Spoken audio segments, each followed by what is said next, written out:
Welcome to the Zero to Mastery n8n Masterclass.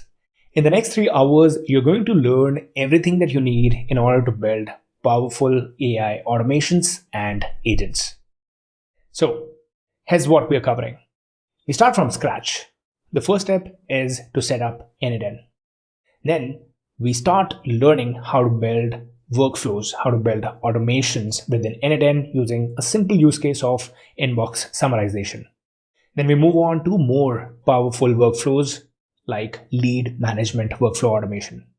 You automate everything from filling up a form on your website to managing the lead and setting up a call with them. Then we move on to scraping and working with APIs within n8n. We cover it step by step. You learn how to scrape blogs, websites, newsletters, and repurpose them into different content formats. You'll also learn how to scrape real estate listings using special AI scraping libraries like firecrawl. I'll also show you how you can scrape Amazon reviews using APIs from API marketplace called RapidAPI. The last section of this masterclass is going to focus on AI agents. You learn how AI agents are different from automations. You'll learn how to build them. We'll create personal assistant, which can send emails, manage your calendar for you. And lastly, we'll build a multi-agent system where we are going to create an army of AI agents. One that's going to manage your entire Gmail, your entire calendar. It'll have access to research tools like Perplexity, Tavily. It has access to the internet. It can do internet search for you. Then we also have a project manager agent. So it has access to all of your project management tools as well. So how does this multi-agent system work? We'll see towards the end of this masterclass. I'd suggest that you watch this at 1.2x or 1.5x playback speed. Follow it step by step. I've shared a bunch of tips and tricks and some resources in the middle. Every example maintains a balance of technical concept and practical use cases. I could not fit in a bunch of other resources in the masterclass. So all of those things are part of my community. More on that later. For now, grab a cup of coffee and let's get started. So n8n is this low-code AI automation platform that allows you to automate your entire business processes by connecting all the different types of applications, tools, APIs that you are currently using to run your operations. And the reason it has become so popular is the ability to leverage AI models, large language models from all sorts of providers, OpenAI, Anthropic, and you name it. You'll be able to infuse that AI capability into your workflows, into your processes, which makes it further very easy to automate all these processes. Now, n8n is arguably the best AI agent platform that's out there. And on top of that, as you can see that the GitHub repository, the entire project is open source. It has got 95,000 stars on GitHub, which is, a lot, tells a lot about the community and how many people are actually contributing to the project, and the success speaks for itself. Now, as they have said, flexible AI workflow automation for technical teams. Yes, but with some hand holding, even if you are not technically exposed. By that, I mean, if you do not have any coding experience, even then, you'll be able to build a lot. You just simply, need to follow me in this entire course. And over time, you'll see, from beginner to intermediate to advanced, we'll build all sorts of different types of workflows, AI agents, and keep on adding more layers to build more comprehensive AI agents and workflows. Now, if you scroll down onto the landing page here, they have IT operations workflows that can be automated using these AI agents, then security operations, DevOps, sales, marketing, admin, finance, accounting, you name the department, there could be automations that we can build out for all such niches, for all such departments. It's currently being used by top companies, and they are hosting over 500 integrations. That means if your company, your department is using a host of business tools, let's say Google Sheets, Google Docs, Airtable, Twilio or Google Calendar, some databases like Postgres, Mongo, you're using large language model from OpenAI, Anthropic. So they have all sorts of integrations available and is known to host, the most number of integrations that are out there. And you can do a bunch of things. This opens up opportunities to do a lot with a platform that is so easy to use. With simply dragging and dropping, you can just pull things together, configure them, and start running. Okay, now in order to sign up, you have to click on this Get Started button at the top right. It is going to ask you for some detail, full name, then your company email, confirm email address, password, account name, and here you have to specify what your account name is going to be called. In my case, this is going to be agentivise.app.n8n.cloud. Keep up with our constant improvements through our newsletter. So your choice whether you want to select this or not, and then you can start your 14-day free trial. Okay, that's how easy it is, and we'll talk about pricing next, but you'll have 14 days of free trial that is going to be active. So you can work with n8n, and then after that, you can pick the starter package, and I'll tell you what else is available. Now, with n8n, if you go over the pricing section here, they offer 3 different variations, 3 different tiers of subscriptions. So first one is the starter package.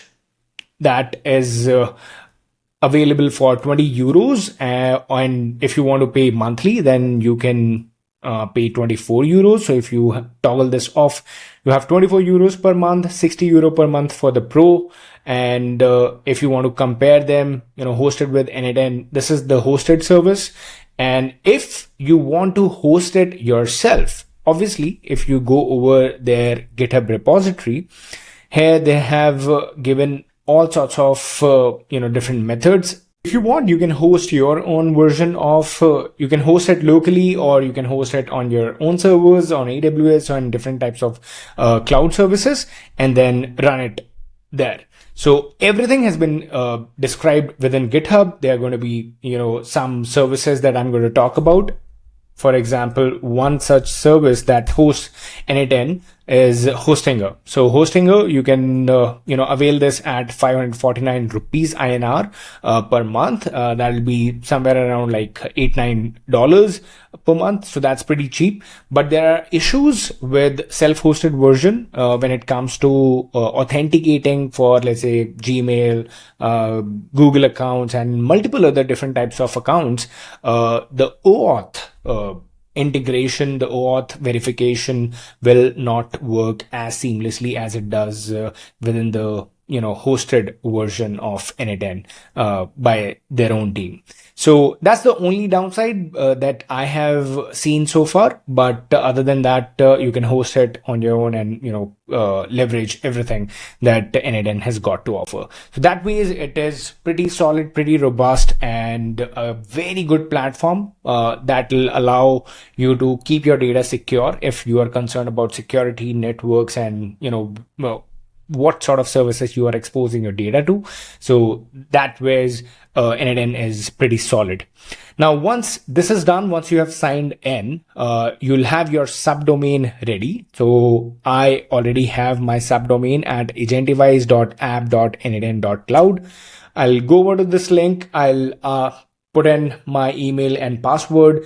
And once that part is done, so for example, if I put in my subdomain here, it'll ask me for my email, for my password. Once I put in all these details, once I sign in, I'll move on to this particular page. Now here, this is the main overview page where all my workflows are going to reside. As you can see, there are a bunch of workflows that I am already working on. And this left panel that you see, this is the home page, the overview page. Within overview, you have workflows, you have credentials, and you have executions. Now, workflows are all the workflows that we are creating, and everything is going to get listed here. With credentials, all the different types of applications that I have, authorized n8n to use and get data from and write data to. Then we have executions. So these are all the executions that we have run so far. the entire history of different types of automations that we have run. On the top right, this is the main thing.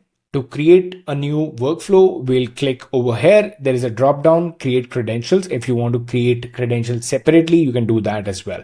But most of the times the credentials are going to be created from within the workflow itself. Then again, coming back to the left panel, we have project section. So I have, by default, you'll have one project, which is the personal project.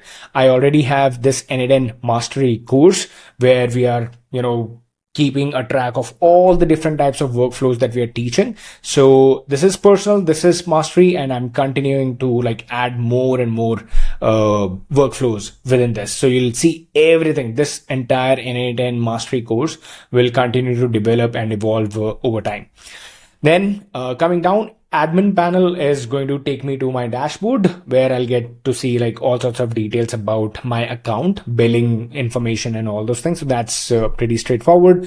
Templates, n8n has got multiple templates that you can look at. So there are all sorts of these categories: AI, security ops, sales, ID ops, marketing, engineering, DevOps. It's a huge community. People are creating different types of automations, their workflows. Some of them are selling their workflows as well. You have to get listed onto the platform in order to be able to, command money by selling and by showcasing your work and asking if you want to, monetize that sort of features are available within the template section as well.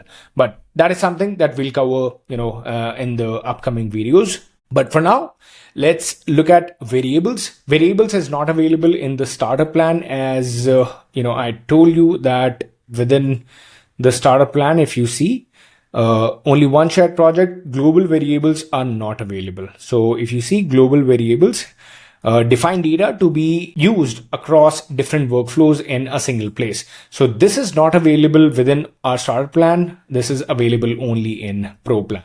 So these are going to be variables that I can use across different workflows. So we have the capability to store them within variables. So when I click on it, you can see it is only available on Pro plan, but we'll be able to manage without that. So far so good. Help section is for documentation, quick start, forum, courses, report a bug you want to understand more about n8n, and then there are a few updates. So I'm currently on 1.88. This is the version that I'm using. There are a few newer versions as well that one can use. So these are all the updates from the n8n team, and then this is sign out settings, all these things. So pretty straightforward. Let's move on to the n8n mastery course here, and this is going to be the project that we'll be working in. Now, when I start creating any workflow, I just have to simply click on create workflow. Okay, so once you have started to create a workflow, this is the kind of canvas that opens up for you. At the top, we have the name for this particular workflow, so you can name it whatever you want. Let's say, my first workflow. Then this one is editor. This is execution. By the way, if you want to add some tags, for example, I have some PDF, Gmail scraping. So people use all sorts of tags that allows them to then search those workflows based on the kind of nodes that they've used. So one sort of tagging system is the kind of application, the kind of code that I've written in order to create that automation. I want to see that where all I have used Gmail. So I can then search for all the Gmail tagged workflows in my overview in the main hub from here. So this is the kind of, so if I say Gmail, and there are all sorts of filtering methods available. So filter by tag, I'll be able to do that. This is my complete editor, and execution will show us all the history of runs whenever we execute something. That entire history stack for this particular workflow will be shown within this tab. Then currently it is inactive. When we deploy, this is for the final deployment. Once we are sure that this is our workflow, we have nailed it, we want to now productionize it, that's when you turn it to active. Then we have share button. We can share this with the other people as well. So This workflow is owned by this particular project. So if you want to like further share it, there are other ways. So you can, currently this is saved, but if I want to, let's say, add something, then this save button would get active. You can save either by clicking this button or pressing Command S, Control S, depending upon what machine you're using. Then workflow history to view, you can view the entire history of the workflow. If you don't save, you will lose your changes. So for example, if I save this and if I check the history, you can see the version history from here. What are the kind of changes that you've made? So this is kind of like Google Docs itself. All right, going back now, then we have these three dots. You can duplicate this entire workflow. You can download. When you download, a JSON file will get downloaded. Import from URL. If you open up, you have some JSON file. So hosted over a URL. So you can import directly as well from a hosted JSON file, or you can import from a file directly. So if you click on this and you upload a JSON file from your machine, your entire n8n workflow will get set up, and then all you have to do is simply just configure your applications and you'll be able to run the workflow. Then we have the stars, the GitHub stars at the top. If you want to remove it, you can remove that as well. We have the plus, the nodes panel. So this plus icon that you see over here, this is where all the nodes reside. So when I say node, node is basically a specific action. It could be a trigger. It could be a simple action to, do data manipulation, to use AI, to use Google Sheet, to send an email. It could be anything. So any operation that we have to use is actually provided as a node within n8n. So the entire node library is within this plus icon. When we click over it, you see these are the high level nodes that we have available. So the first one that we have to use, if I remove this, the first one that we have, add first step. If you click over this, then also the node panel opens up. And what triggers this workflow? That's the first step that you always provide. Do you want to trigger it manually? That means if I use this, then there's this test workflow, and we have to manually click on this button in order to trigger this workflow. So we can use all sorts of different triggers. So there are trigger nodes. The purpose is to start the workflow by listening for events or polling for any sort of changes. Then we have some sort of action nodes. Okay, so after this, we have action nodes. These are going to perform tasks like if I want to use Gmail, I want to, these are the kind of actions listed within Gmail. I can send email, I can get a message, I can get many messages, I can create a label, create a draft, all sorts of things. And similarly for different types of applications. So you can do it, from all sorts of integrations that n8n has to offer. So those are your action nodes. Then there are some utility nodes. For example, data transformation, flow. So if you look at data transformation, you can write code, date and time features, edit fields. This is going to set variables for you. Filter, limit, remove duplicates. You want to split something out. You want to aggregate.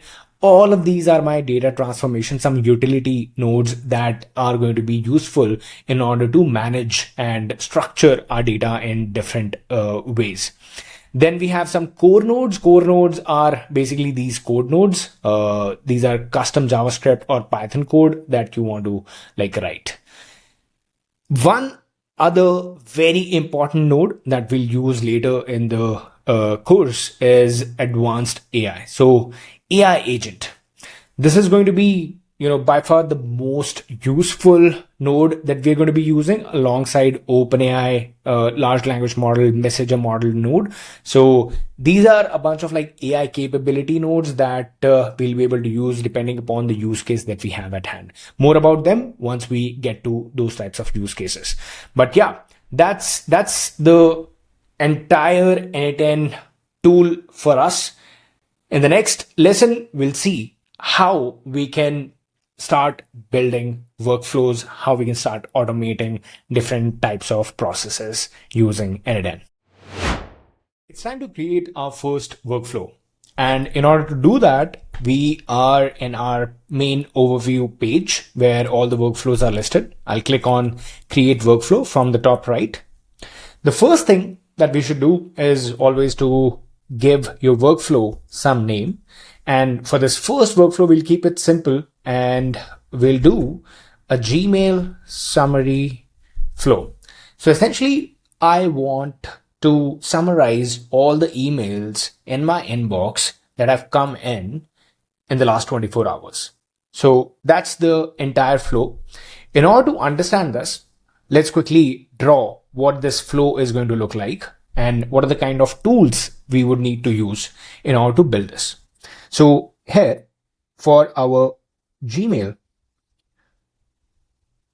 summary workflow, the first thing is I'm going to capture all of my emails from my inbox. Now, these emails, obviously in the last 24 hours, they're going to be multiple emails. So let's say I get n emails out of my inbox. So first thing is I will try to capture all of these emails together. So I would want to aggregate all of these emails such that this n number should become 1.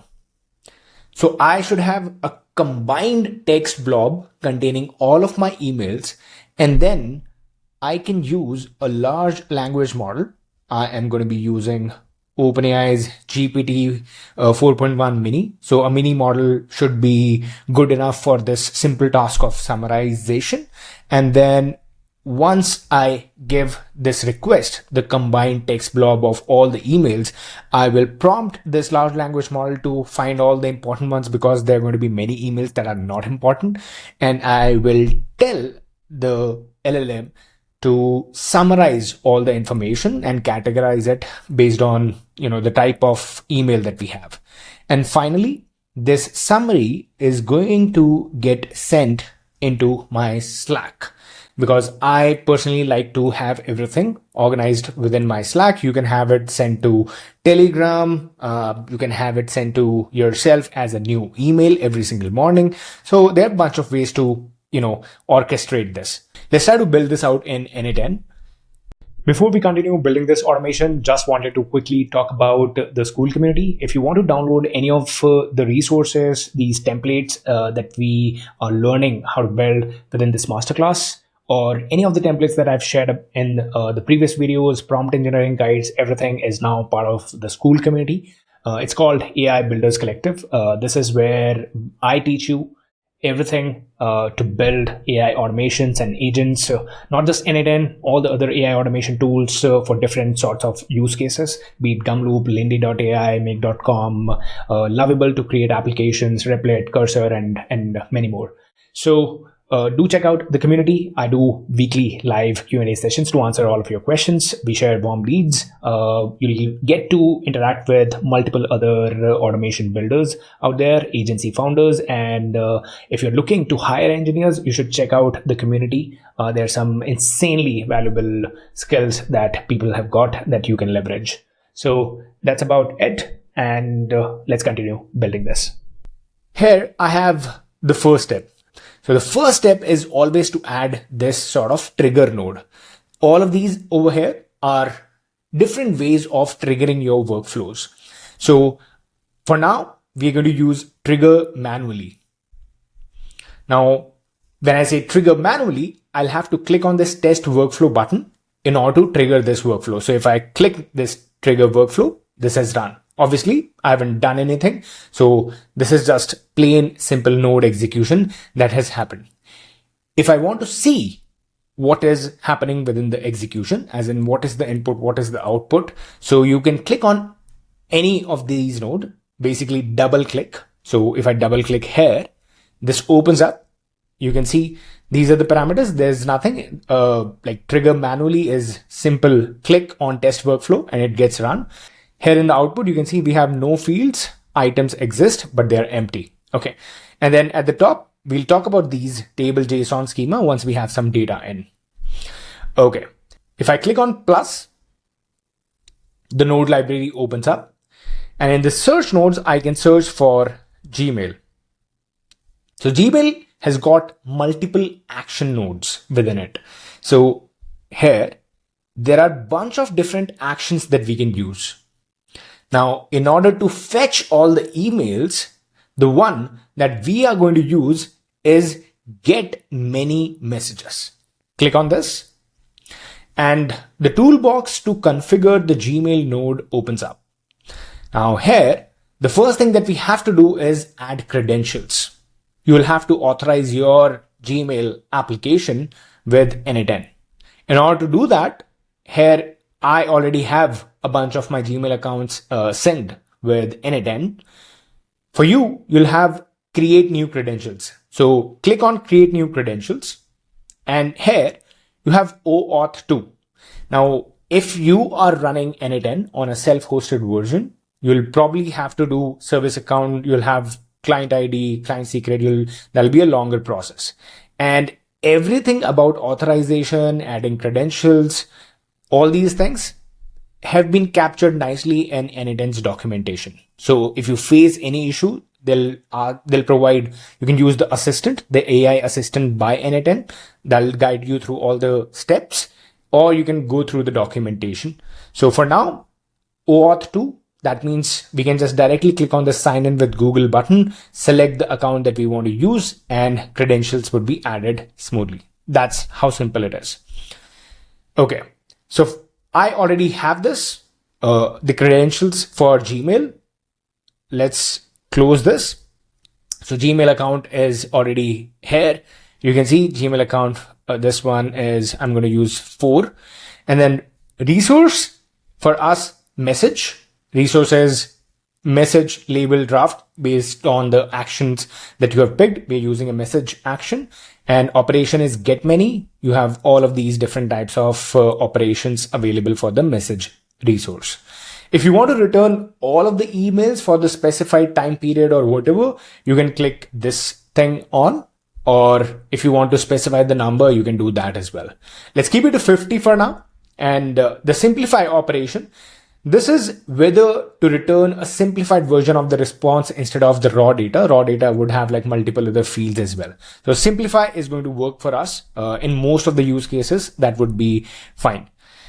No properties and the kind of filters that we have. So there are no filters yet, but we want to add filters. So there are a bunch of filters like include spam and trash, label names, or IDs, search, read status. Do you want like read emails or unread emails, received before, received after? You can specify the date, time period. And if you want to capture emails from a particular sender, you have that capability as well.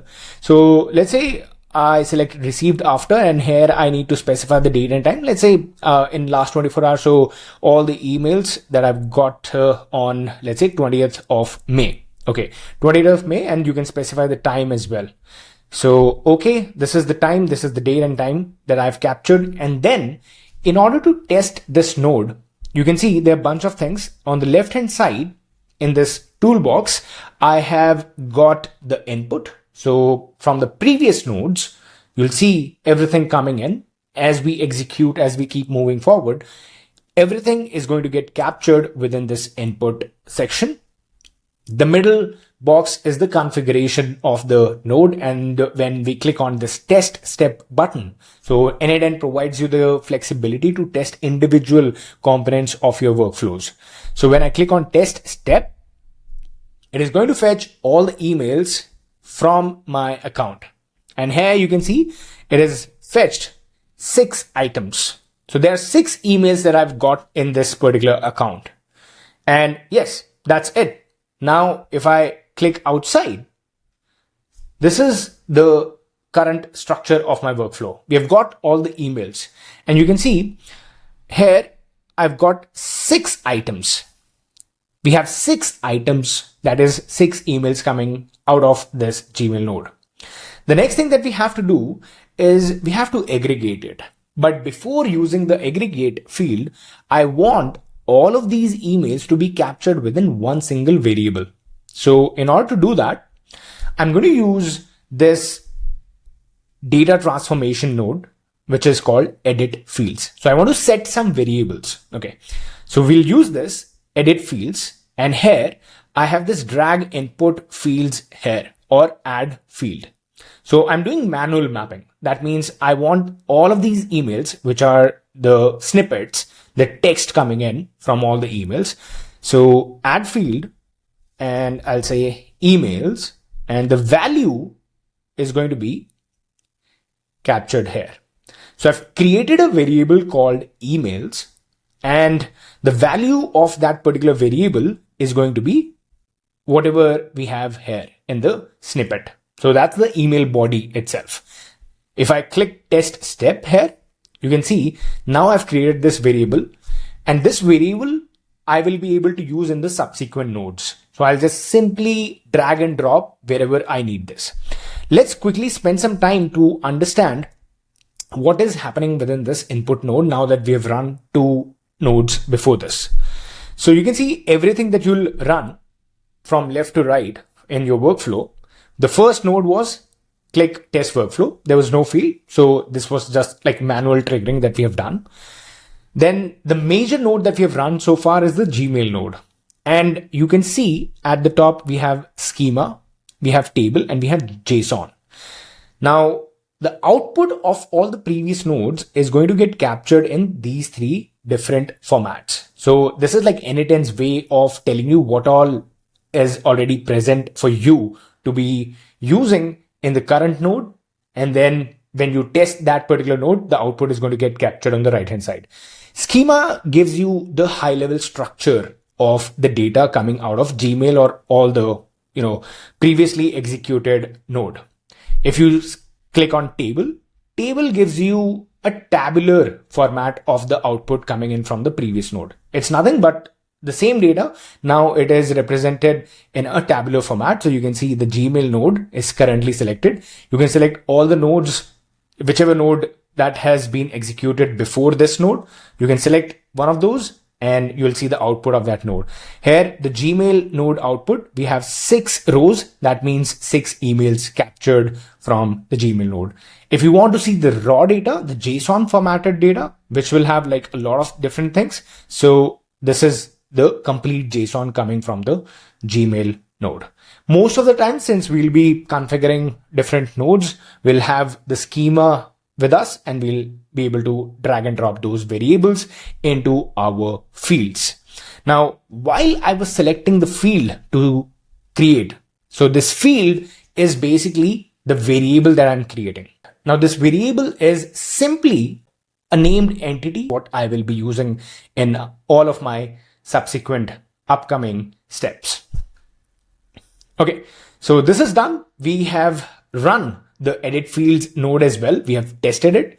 The next step, as we discussed in our workflow, we need to aggregate. So these 6 items, I'll click on plus again. I'll add a node here.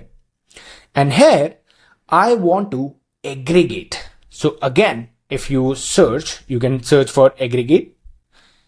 This is the node, aggregate.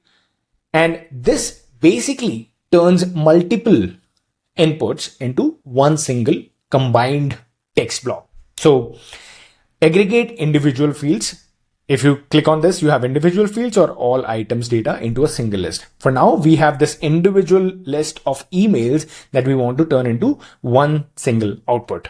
So input field name. If you click over this, you have to specify the name of a field in the input items. So the name for us is emails.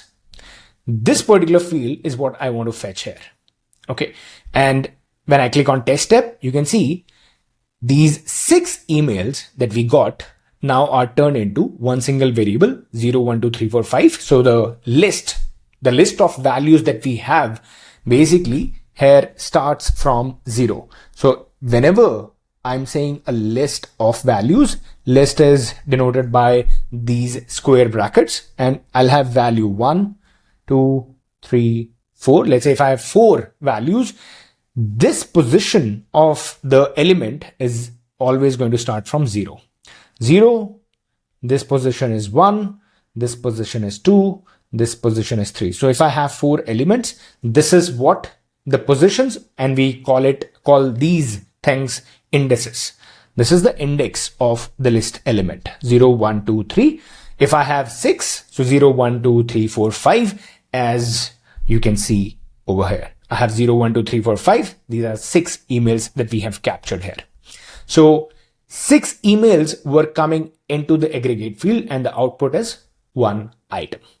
And now, as we discussed, this one output needs to go into the large language model. In order to use the large language model, I'll again click on the plus button, specify OpenAI. I'm using OpenAI. You can use any other large language model, Anthropic, Claude. If you want to use Google's Gemini, you have options to use all these models. I'll select OpenAI. This is by far, the most used, as well as the kind of actions that they have provided for the OpenAI API. It's pretty good, and you have almost like every type of action available that you would need for your workflows. So message a model. This is the action that we have to use. I already have added my credentials, but if you want to add your credentials, create new credentials.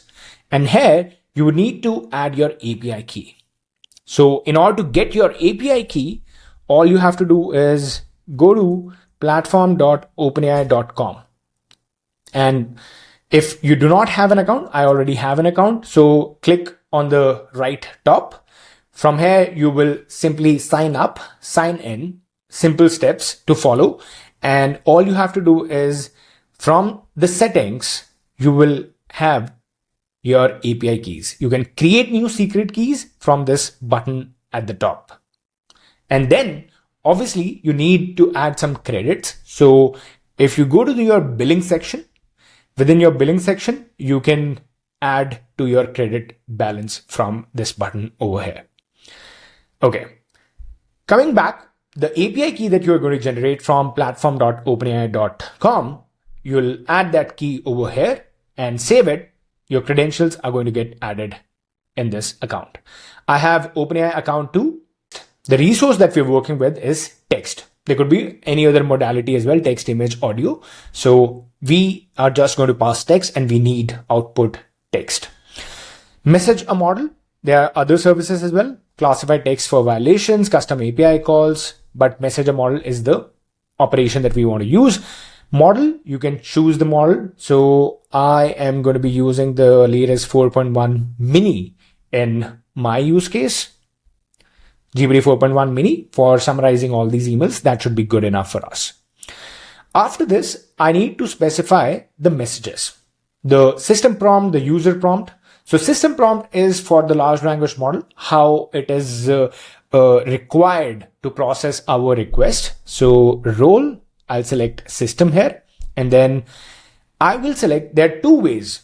You will see these two items here. One is the fixed value. So fixed value is going to be whatever you're going to type in here. You would not be able to pull in variables. So for example, if I have this variable of emails and I want to drag and drop this here. So you can see as soon as a variable comes in, it automatically moved from fixed field to expressions field. Expression fields allow us to add variables, drag and drop things, and expand the entire prompt, entire message, text, whatever you're using. So in most of the cases, I like to work with expressions because it allows me to add variables and make it more dynamic in nature. So I can drag and drop whatever is incoming from the previous nodes, and then I can just, create my prompt around it. So for now, we are going to use expressions. Now you can see that this is just one narrow field where I'll have to specify the entire prompt. So here I have this icon. If I click over it, the prompt field is going to get expanded. So here I'll specify the prompt, analyze the given emails, and find out the important ones where we either have an action item or an important piece of information like flight tickets, orders, subscriptions, payments, etc. And then I can specify that you return the output, because I'm summarizing, return the output in bullet points categorized into semantic labels based on the type of points. Okay, so this is my system prompt, how the large language model is required to process our request. And this is system. I'll add the user prompt. User prompt is going to contain all of these emails. So here I'll add user. So role is user. And here are all the emails we have got. So again, I'll click on expressions, and now it will allow me to simply drag and drop this field here. So all of these 6 emails, you can see everything is combined into one single field. All of the 6 emails are going to get processed, and I'll see the output over here. Simplify the output. Again, it's not going to give us raw output. So we just want to look at what is coming out of the large language model. And for all the advanced parameters, we'll look at them later. Click on test step, and you would see the output from our GPT 4.1 large language model over here. So within this content field, the content variable, I've got the complete summary. Great. So we've been able to get the summary of all the emails that we've got in the last 24 hours. The last step is to notify on Slack. So we'll click on this plus button here. Slack is the application that we want to use. And the action is that we want to send a message. So we have message actions here, within which we have this send a message. In order to use Slack, again, click on the drop down, create new credentials, connect my account. Once you click on this, you can select the workspace from here and click allow. It'll allow you to send messages. You will get authorized, and that's it. So I already have my Slack account connected here. So all I need to do is make sure my Slack application is open to receive emails and receive messages. The resource that we're working with is message. Operation is send message to. Here I need to select whether I want to send message to a channel or directly to a user. I want to send message to my channel, and the channel, I can select this list. The account is this particular credential. And from here, if I choose alerts, I have this channel alerts. I want this entire summary, this content piece to be passed on to my Slack alerts channel. Message type, simple text message. Message text is going to be this content coming out of my large language model. That's it. And now I just simply have to click on this test step, and I'll get a message in my Slack. So let me first show you what my Slack actually is looking like currently. So, okay, this is my Slack's alert channel over here. And now when I'll click over it, test step, we've got the summary here. You can see at the end, it has automated with this n8n workflow, and it has captured the categories, event tickets, subscription plans, upgrades, payment revenue, all these things. Now, the next thing that we want is this automated with this n8n workflow is something that we don't want. So in order to remove this, you have these options at the end. When I click on options, I get this include link to workflow. Click on this and toggle this off. By default, it's going to be on. So if you toggle this off and you again, so you can see this is 1248. I'll test again. Now I've got 1249. This is the new email without any automated with this n8n workflow sort of a sign off at the bottom. I don't want that. And this is how you can remove it. So there you go. We have created our first workflow here, which is summarizing our Gmail emails in the last 24 hours. Great. Let's move on to the next one. All right, next comes the second use case, which is invoice data extraction. This is again a very practical, very common use case. And a lot of these admin related tasks are around processing invoices. And these invoices are coming into your Gmail. Now, how would you go about reading your inbox, fetching the right emails, getting their attachments, and then passing it on to large language models to further extract the details into your Google Sheet? So let's quickly see what this workflow is. I'm going to give it the name invoice data extraction. And how this is going to work, let's quickly understand that. So I have all of these invoices coming into my Gmail. So the invoice is going to be fetched from my inbox. Now, with these emails that I'm going to read from Gmail, the invoice in most of the cases is going to be present in the attachment. And the most common format for all of these invoices usually is PDF. So I want to extract content from these PDF files.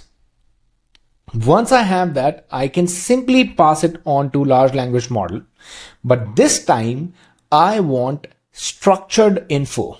So this LLM should be giving me structured output such that I can have all of these values stored within my Google Sheets. So I want to extract date, I want to extract the amount, all the other details that are usually captured from an invoice. So that's a complete workflow. Gmail, extract content from the attachment, LLM, and then pass it on to Google Sheets. Pretty simple and straightforward. Let's build this. First step is the trigger. Now, I want this workflow to get triggered as soon as I get a new invoice in my email. So this is my inbox. You can see I have a separate label. I've created a label here, which is called invoices. So let's start executing this workflow. The trigger that I'm going to be using this time, it is the Gmail trigger. So we want to configure this Gmail trigger. So as soon as a new invoice email comes in, this trigger would start the workflow and will start looking at the email, fetching the attachment, extracting content, so on and so forth. So we have this trigger on message received. I'll click on this, add this particular trigger. I have to first of all add credentials here. So I already have attached credentials. So Agentivise email, I'll select this one, but it's pretty easy to add credentials. Get yourself authorized, create new credentials, sign in with Google. That's it. We have already seen this. So I'll close this for now. Agentivise email. This is the one that I already have provided credentials for. Then we have poll times. Okay. Time at which the polling should occur, and the mode is how frequently you want to keep checking your inbox for emails. So currently it is set to every minute. Based on your requirements, you can set it for every hour, every day, every week, so on and so forth. And then we have event, which is message received. Now, important thing is I am looking for attachments in my email because the PDF files, where the invoice data is going to be, that comes in attachments. So I'll turn off this simplify button. And as soon as I do that, you can see there is this options. Click on options, download attachments. You have to turn download attachments on in order to fetch attachments from your emails. Another thing that we want to do is, since I have already set up my inbox with a certain type of label where all the invoice emails are going to land, so I am going to add a filter here to read a particular label from my Gmail inbox. So what I have done is, obviously, in my inbox, I would receive all sorts of emails. The invoice emails are going to be a certain type. You don't usually get invoice emails a lot on a daily basis. But if you do, you can simply go to settings, see all settings in your Gmail, filters and blocked addresses, create a new filter, and here you can specify that any email that contains the word invoice, you click on create filter, you apply the label, and you click on invoices. You can create new label. I already have invoices. That's why it is showing me here. I can select that if an email contains the word invoice in it, you apply the label invoice, and automatically that email is going to land within this particular label. And all I have to do is I can add a filter that read this invoice label only. So all I have to do now is I'm going to read, this Gmail trigger is going to read emails from this particular label only. So that's a great filter to have. Another filter that we want, it's again not necessary, but I want to read unread emails only. So you can see currently in my invoices label, I have one unread email. If I click on fetch test event now, I've got this attachment, which is the Swiggy, this particular invoice. Great. Now we have to extract data from this invoice. We've got the PDF, but we want to extract the data from this PDF so that we can pass it on to the large language model to extract all the details into a Google Sheet. The next step, I'll add a node to extract content. And for that, we're using extract from file. We're using PDF. So I'll use extract from PDF here. Extract from PDF. This is the operation, input binary field. Now here you need to specify the name of the input binary field containing the file to be extracted. So you can see this time we have schema, we have table, schema, table, JSON, and then we have binary, which contains our file. So the binary field name is this attachment underscore 0. So I'll just paste this here. Attachment underscore 0 is the name of the field which contains our binary, and that's what this field wants. Now if I'll click on test step, you will see that automatically we have got the text from our PDF. Great. So this is the binary, the extract from file, this has run, and the output is JSON. So now once we have this text variable with us, we'll be able to pass it on to our large language model. That's the next step. So I'll click on plus quickly, OpenAI. I'll give it to message a model again. And from here, I can specify which model we want to use. So let's say GPT 4.1 mini. And here I can specify all sorts of details that I want to extract. In the invoices data, I've created this Google Sheet, which is called invoices data. This is a new sheet that I've created. The first column is from whom are we getting this invoice, to whom. So in most of the cases, this is going to be our email address. Description, what the invoice is all about, amount, and then if there are any tax IDs that I mentioned there. These are the 5 things that I'm extracting from these invoices. Now, the next thing that we want to do is specify the prompt here. Now, in the prompt, I already have this written. I'll specify, this is the expression.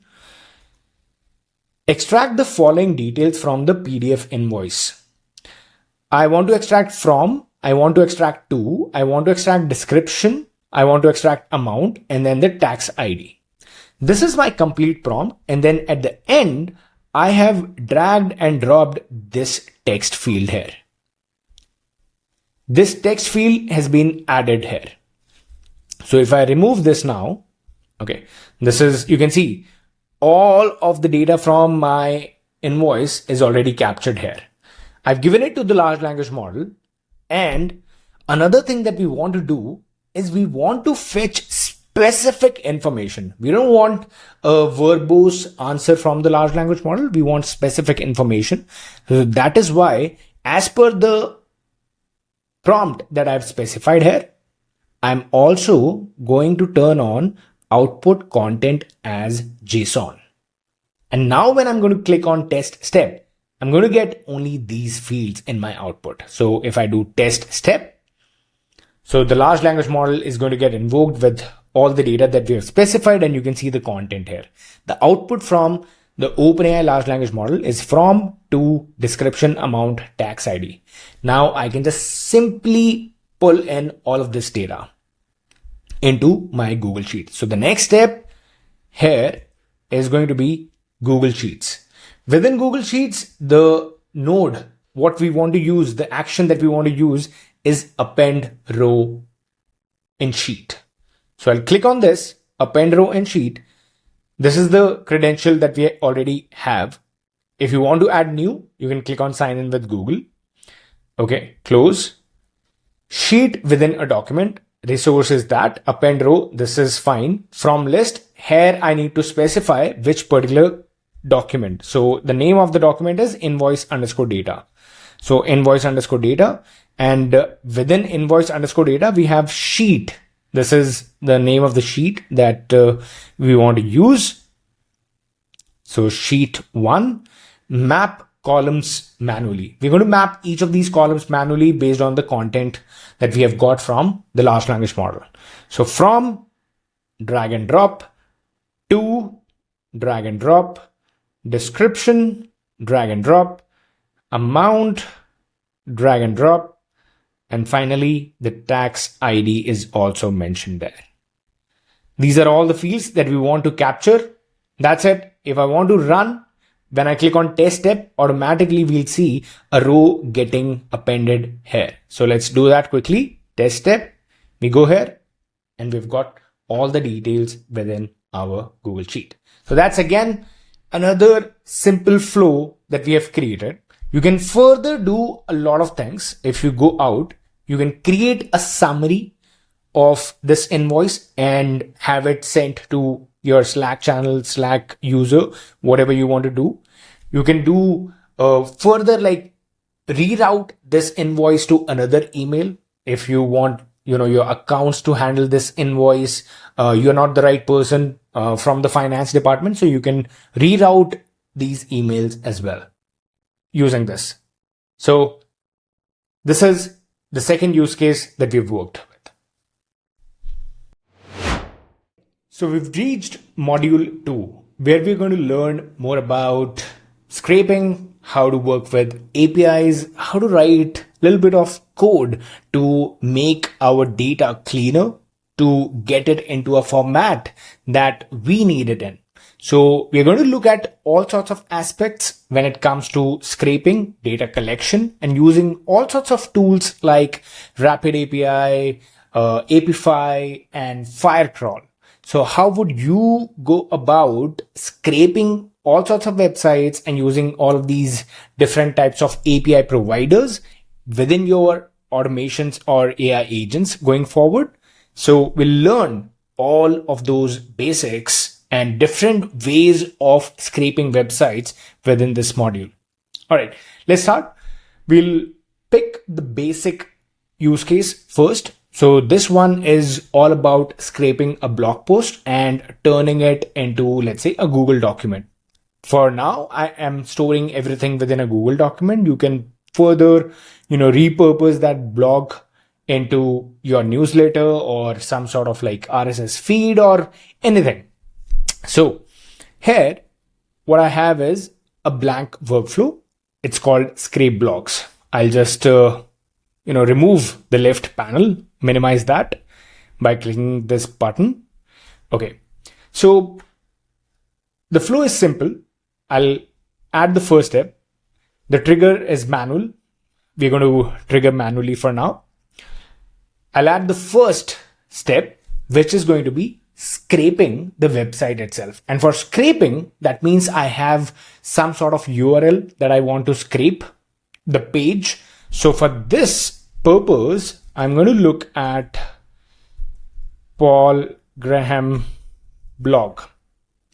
This is Paul Graham's webpage. Okay, he has written multiple essays. Let's say what to do. This is one essay written by Paul Graham. It's a fairly simple, essay, but Paul writes really, really powerful essays, and I personally am a fan of his essays. So what we're going to do is we're going to scrape this particular page, and obviously you can scrape like all sorts of pages. You can capture their HTML using the node that I'm going to talk about. So when you click plus, we already have the page with us that we want to scrape. In the node library, the node that we're going to use to scrape this page is HTTP request. Makes an HTTP request and returns the response data. So when I click on this, I have this method get. Here I need to specify the URL to make the request to. Here I'm going to paste the Paul Graham what to do essay URL. Authentication, none. I don't want to send any other request, any other parameter, just this simple URL. That's all. With a get request. Get request is, there are multiple different types of requests, HTTP requests, and these HTTP requests tell the server what you are intending to do. So a get request, a get method is basically to extract data from the server. So when I click on test tab here, you can see I've got the data, like the entire HTML data of this particular page. So when I say HTML data, when you right click on the page and you look at inspect, okay, you inspect this page, whatever you see here, this is like the complete HTML of this page, which we have got in response. So we have scraped the data. We have looked at everything here. So when we send a request, a get method request to this particular URL in the data, we've received the complete HTML. So now the next step is to be able to fetch the elements that we need. So the next step is going to be to turn this HTML into a markdown. I'll add plus here. Use this node markdown, which converts data between markdown and HTML. So I'll click on this. The mode is set already, HTML to markdown. And in this field, the HTML to be converted to the markdown. So all I need to do is, first of all, turn it into expression so that I can drag and drop this data field. So this JSON.data, this contains my entire HTML, and this needs to be turned into markdown format. Markdown is another format which is easier to work with. So now this markdown can be written into a Google document, into any other, system or website that you're using where you are posting your blogs, newsletter, whatever. So this is the data and destination key. So if you want to name it something else, you can see the field to put the output in, specify nested fields using dots. So I will leave it as it is. And there are some options as well. Bullet marker, code block, fence, different types of elements that you want to use. So for now, I'll leave everything as it is. I'll click on test step. And this is my complete markdown formatted blog content. The next step is that this entire markdown, we can pass it on to a large language model and ask it to generate, let's say, a one-pager guide. So this would be a no-fluff actionable guide. We are repurposing Paul Graham's essay into an actionable guide. Let's quickly add OpenAI's large language model, OpenAI, and then message a model. This is the node that we're going to use. My credentials are already added here. Resource text, message a model, and let's say we want to use GPT 4.1. You can use mini as well, but let's try with 4.1. That should work great. And I am going to directly pass the user prompt. If you want, you can add a system prompt that'll basically be, proficient in generating one-page actionable guides. But for now, I'm directly going to add my user prompt. I've already written that prompt. So here you go. The essay, the field, the complete essay, this is the markdown data that I am passing, the complete guide. So turn this polygram essay into a one-page highly actionable guide with no fluff. Provide a title, subtitle, followed by the main guide. And then what I'm doing here is I want this output in JSON format. So provide the output in JSON format with title separately and the entire content in another key. So I'm doing this so that if I want to create, let's say, a new Google document, the title of that document I'll be able to fetch directly as a variable. Okay, so title and then the content, entire content of the guide in a separate key. So this is just to just for that one particular requirement that I have. And then I will turn on output content as JSON test step. And this should give me the output in a JSON format with two keys. We'll have the output any second now. Here you go. We have the title here and then the content followed by it. Great. Now the next step is to write this into any application, any tool. So if you're using WordPress, Webflow, all these different types where you are posting your blog posts, you can select those. For now, I will simply have it written in a Google document. First thing is we need to create a document. If you already have a document and you want to update it, you can use the update a document. Okay. The first thing that we need to do is create a document here. So for creation of document, we need to add credentials. So I'll click on create new credentials, and here again, you have to add your OAuth 2 recommended, this entire step that you'll have to follow. So you can ask assistant, start a new session and provide you all the steps that you have to follow. Okay.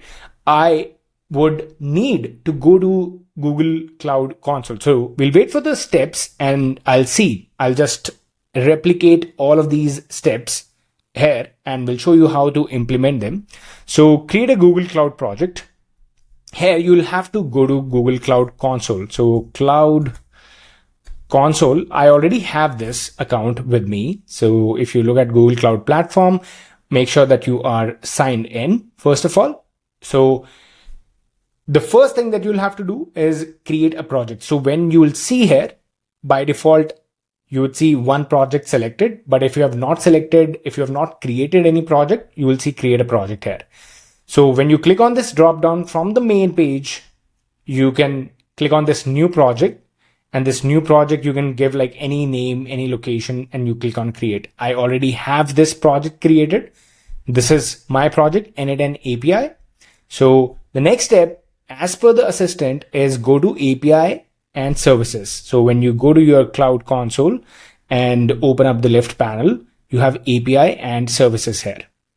Within API and services, we need to look into credentials. So click on credentials. We have this here, but before this credential step, they have also asked us for enabling Google Docs API. So I already have it enabled. So enabled APIs and services. If you want to enable any API, you click on this button, you search for Google Docs. So you have the Google Docs API. Try this API. I already have this enabled. You will have to click on that enable button. Once that part is done, now what we'll do is in the API and services, go to credentials. Within your credentials, you have OAuth 2.0 client IDs. So you click on this. Here you'll be able to see your client ID and client secret. So you have the client ID and your client secret here. So all we need to do is copy the client ID, paste it here, and followed by the client secret, add it here, and the button sign in with Google will appear. So we click on this, authenticate our account, continue, and now connection is successful. This is linked. Google Docs account 3 you can further, if you want, you can rename this credential as well. This is my gdocs n8n. Save this. This credential is added. The resources document, we want to create a document here. So that's what is happening here. And the drive name, it's going to get saved in my drive. And folder name or ID, if you want to provide, you can do that as well. So I'll have n8n and then title. Now for this particular purpose, I'll have the title selected, dragged and dropped directly from here. So this was the reason I turned it into a JSON output. Now, if I click on test step, I'll see the output here. So let me open it up again. This is the ID of our Google document. The Google document should be ready with this particular name. But the thing is, the content of this content has not been added to this created Google document. So this is going to be a two-step process. The first step is create the document, and the second step is update doc. So I think this won't come directly. Let me add Google Docs and then update a document. From here, it'll ask for doc ID. My credentials, this one, update document, and doc ID is going to come directly from here. And simplify is turned on. So we'll keep it at that. Action, object text. Okay, this is the update object. This is text only. Action is insert. If you want to see, you can add like table, header, footer, all of these different types. Action insert, insert segment body at the end of a specific position, insert location. You want like at the end or any particular index. There are ways to capture that. And then text, you will drag and drop. You will drag and drop the entire content of the guide within this text field. Now that'll be all. I'll click on test step. This is the document ID that we have now. Now, once this is done, we should be able to see docs.google.com, and here you can see I have a Google document with this name, what to do, a highly actionable guide to living well and making an impact. This is the complete document that we have just created. All right. If you want Markdown formatted documents, you can provide it in the large language model prompt itself. So here I can say that if you want, a Markdown formatted content, then it will give you that if you just provide that I want everything in Markdown. So then you'll be able to pass it on to whichever application you want this content to be written into. That's how you do basic scraping using HTTP request, which will give you the complete HTML, and then you can give it to Markdown to be turned into a Markdown page. And then if you can also like directly give this HTML to OpenAI, and then also the flow would be able to create that one page actionable guide. But I wanted to show you, this is very important, HTML to Markdown. This allows you to do a lot more where you have, let's say, documentation. You want to scrape documentation of multiple pages. You'll be able to do that with this sort of HTML to Markdown functionality that n8n offers. That's it. Let's move on to the next scraping method. We are at the second lecture of the second module, which is scraping and working with APIs. Now, in this particular video, we'll learn how to scrape real estate listings, which are present in a Google Sheet currently, all the links. And I want to go over each of those links, scrape the listings on that particular platform, and then have all the data extracted about all those listings in a Google Sheet. So let me walk you through the use case that we have. And this is a comprehensive, very practical use case over here. So you can have a bunch of listing URLs just like this. I have bayut.com/for sale apartment Dubai Marina. So I can just go to this link, and here we'll find all of these different types of listings. Now, for every single listing, there's a lot of information to capture. For example, the name of the apartment, number of bedrooms, bathrooms, area square feet, amount, all these things. And we want all of this data to be further captured in this Google Sheet, where I want the title, the price, location, area square feet, bedrooms, bathrooms, agency name, listing URL. So this is the posted date. So we want to extract all of this information from this Bioth site, and I'm going to do that using a library, a very common, you would be hearing about this library in all the places. It's called firecrawl. So if you check firecrawl, turn websites into LLM ready data, and they provide a bunch of APIs that you can use, and we'll be using firecrawl as a service to scrape all of these websites to get all the data that we need. Now, recently, they also announced this extract feature, get structured data from single page or multiple pages or entire websites. And if you want to see view extract this entire feature, this basically gives you the structured data that is available within that website, and you can test it out as well. So if you want to test out the extract feature, you click on extract here and go to either go in try in playground, or you look at the documentation. If you want to play around directly here, you simply just provide what you want to do. So you provide the prompt, it creates the parameters automatically, and then it'll start exploring for you. But what we need is the API. Make sure that you have an account. So I already am signed in. So you sign up, sign in, go to your dashboard from here. From the dashboard, you'll be able to click on API keys, and from here you'll create your API key, which is going to be required to authorize yourself in order to use their API. Now we have this extract.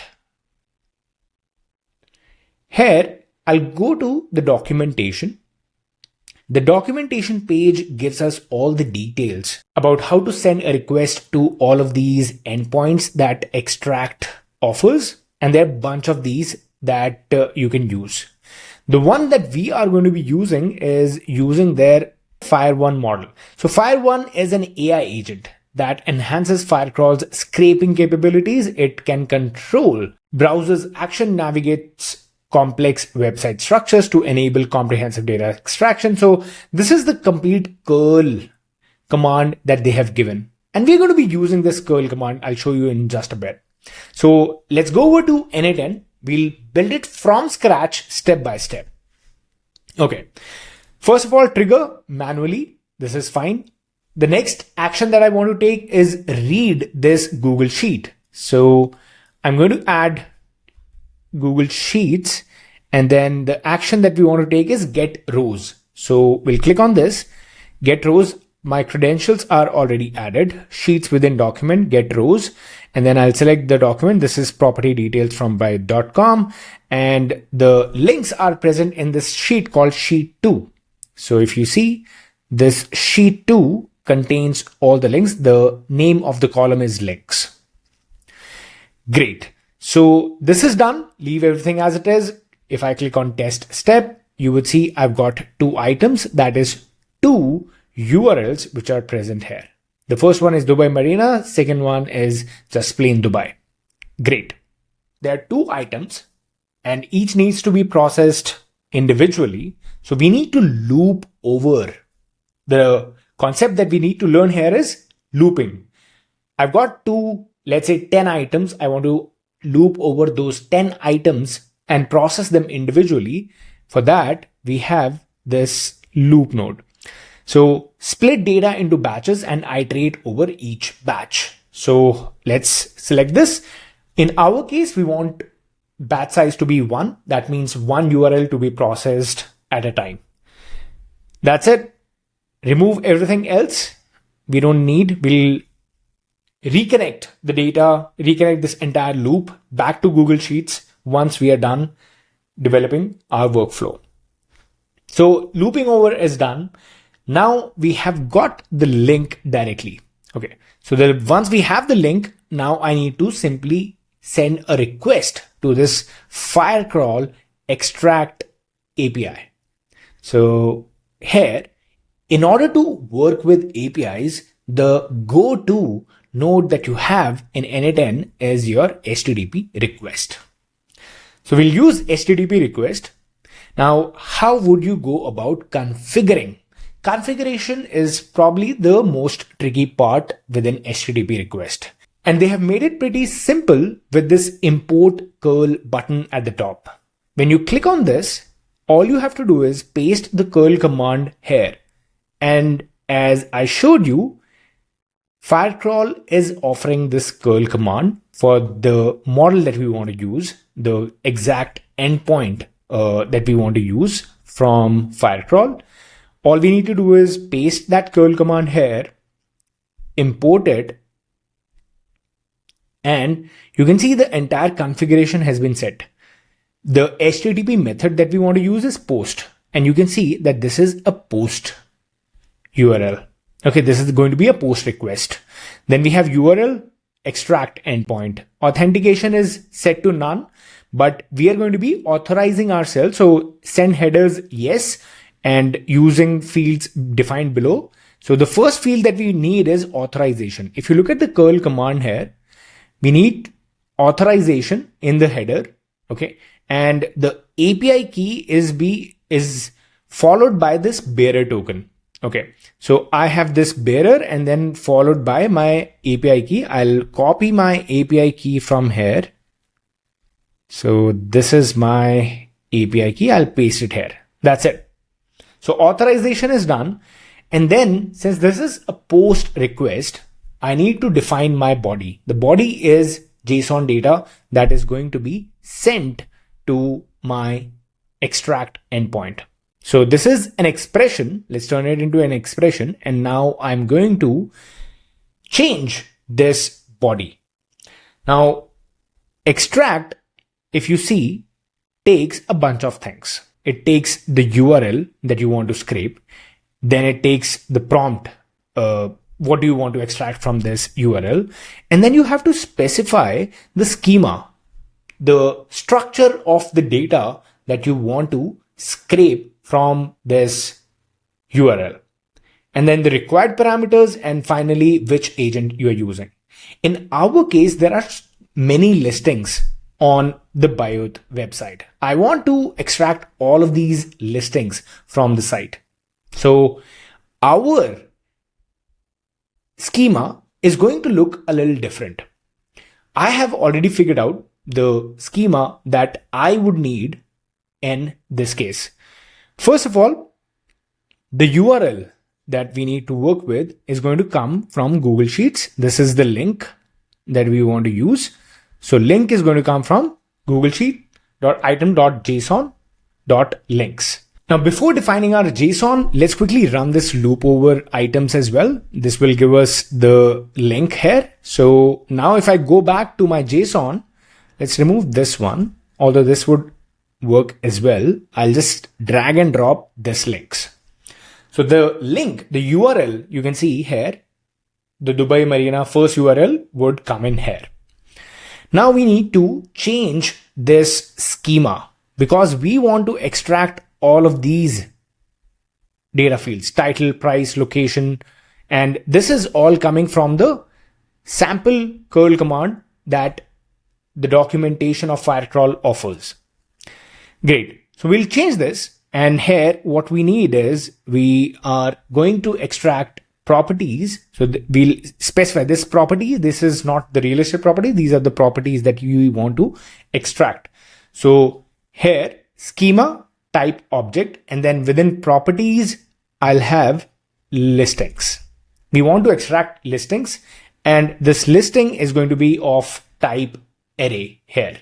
So all I need to do is I already have figured this out. So I'll just copy and paste the entire properties section. So you can see properties, then we have listing. It's of type array. That means I'll have multiple listings. Then within each listing, I want to extract all of these properties. So title, price, location, bedroom, bathroom. This is the complete JSON of the data that we need to extract from this URL. That's it. You can take help of ChatGPT as well. You can ask AI to write and extract this entire piece for you. So that'll become easier. Now the AI agent at the end, the agent model, fire1. If I click on test step, this should send a request, authorize ourselves with firecrawl and give us the extracted data from this URL. The thing is, when you send a request to this particular firecrawl endpoint and ask it to extract data from this URL, it takes some time. Scraping takes time. So we need to wait. We need to add a wait node here such that this wait before continue with execution. So we'll add this wait, and here from what we have seen, it takes a couple of minutes. So we'll add like a 3-minute wait so that this HTTP request is executed successfully. So I'll just click here and test this particular step. Now this is going to wait for a while, and we'll make sure that we have all the data coming in from the extract endpoint. The only thing is, extract endpoint works in 2 steps. The first step would fetch the data, will scrape the URL, but it will not give you the data directly. So here you see, we have got this ID. We've got the ID of the run of the request. We'll have to send another request, HTTP request, and this time it's going to be a GET request that we are going to send. Now within this GET request, I would fetch the results of the previous request. So here, if you see, they have provided method to extract data. So here you go. Asynchronous extraction and status checking. So since this particular request takes too long to run, we'll use this particular endpoint here. So all we need to do is copy this curl command and again use import curl. We'll remove everything here, paste, import. So this will set up this particular endpoint for us. To make this work, we need to specify, as you can see from here, we need to specify this extract ID. So it has not successfully imported because the node is currently running. We need to use this. We need to use this endpoint. If I do check.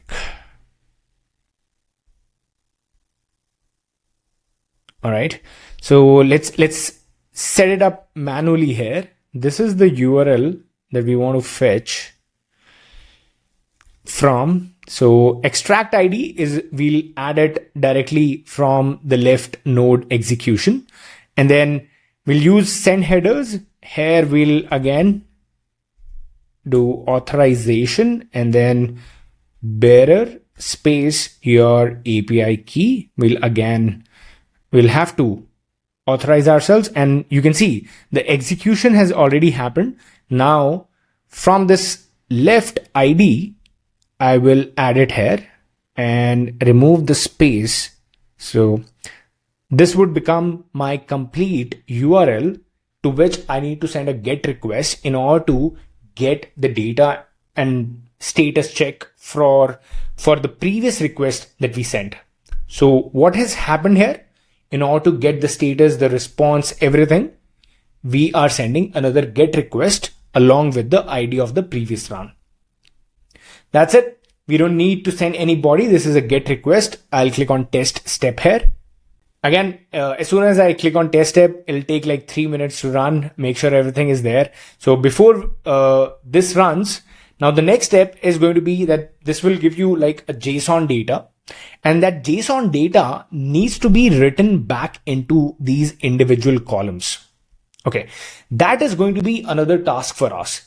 The JSON needs to be turned into specific variables, which would have, let's say, if I'm scraping 30 listings.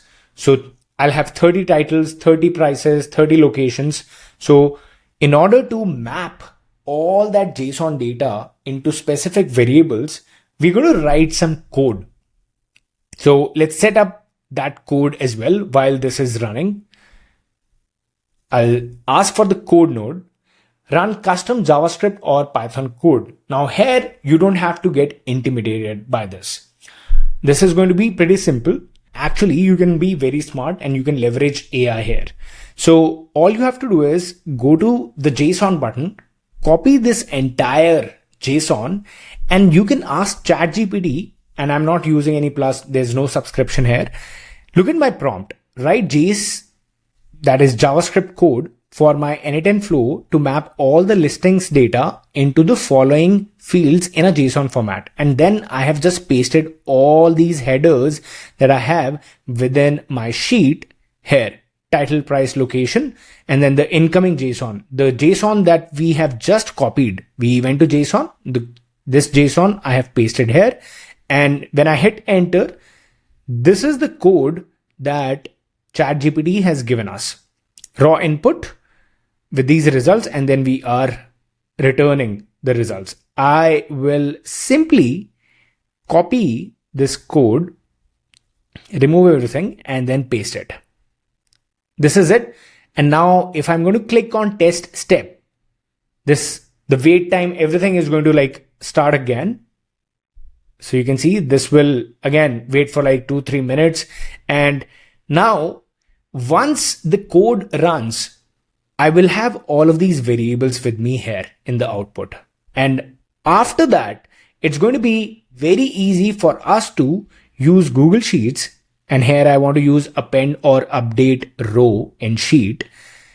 We'll again select the document. We'll select the sheet. This is going to be the data sheet where I want everything to be captured. And here I will select map each column manually. So from the left, I will continue to like title, price, location, area, square feet. I just have to drag and drop each of these variables that I'll get from my code node. So columns to match on, you can just select anything. This is like the column to use when matching rows, because this is append or update. If there is an existing node with the same title, we'll just update that node. So title is what we have provided, although we don't really care in this particular case. And at the end of it all, because this is a loop, I just simply have to connect it back to my Google Sheets. So this will complete my entire loop. Here, whatever number of rows I will extract from Google Sheets read action, I get, let's say 10 URLs. Those 10 URLs are going to be processed in the same way here. 1 item, 2 item, 3 item, this loop will run 10 times. And that is your complete flow. Now we'll wait for this loop to actually run. Or in fact, what we can do here is we can stop this execution, and I'll show you how the entire workflow will run. This has just started to scrape the URL, and we'll now wait until it is done. So we can see that it has run.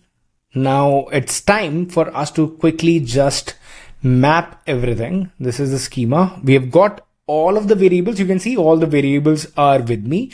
Title, price.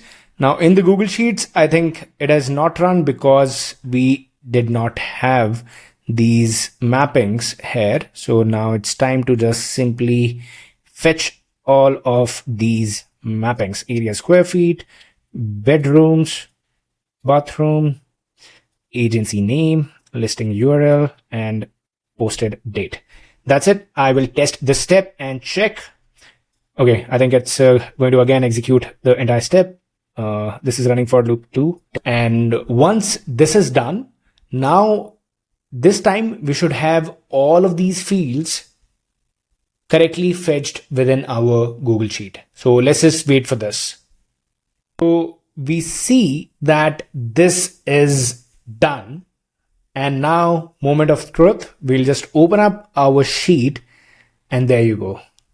We've got 27 properties from this URL here.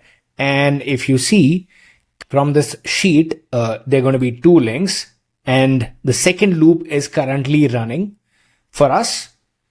The second loop is currently in the process. So the data is with us for all the properties, all the listing date, location, price. Now you decide what sort of structured data you want to scrape, and firecrawl will allow you to do that. So that's a comprehensive use case that we've learned, and we've learned how to loop over items, how to use HTTP request, how to use curl commands to configure your HTTP request, and finally, how you can map all your JSON variables into dedicated JSON such that you are able to manually map all those variables in your outlet. So that's it. Welcome to the third lecture of the second module, where we are going to learn how we can use API hubs like Apify or RapidAPI in order to scrape some very specific type of data. So you can think of Instagram profiles, you can think of LinkedIn posts, you can think of Amazon reviews, and that's what we're going to learn in this lecture. We're going to use RapidAPI. This lecture is going to be focused on leveraging RapidAPI as a platform and leveraging one of their APIs, which is Amazon reviews.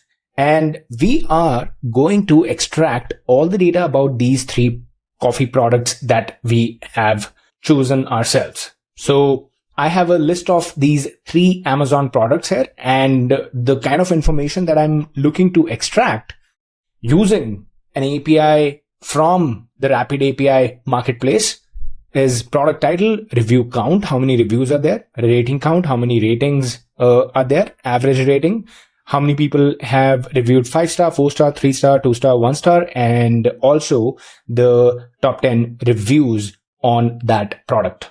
So that's the kind of data that we want to extract. Now, this sort of information is very hard to capture using, traditional scraping mechanisms. And also you can do some bit of it using firecrawl, but not all. And that is where we start talking about platforms like RapidAPI. So if you go to rapidapi.com, this is an API marketplace. Again, a lot of developers, a lot of businesses, partners are using their APIs, as they are providing more than 40,000 APIs for you to work with. So we'll see how we can leverage any API endpoint provided by RapidAPI and start building workflows with it. So the use case is pretty simple. We simply have to read the Amazon product URL. Obviously, this URL list is something that we are going to maintain ourselves. So everything is captured here. We're going to loop over all the Amazon URLs from each URL.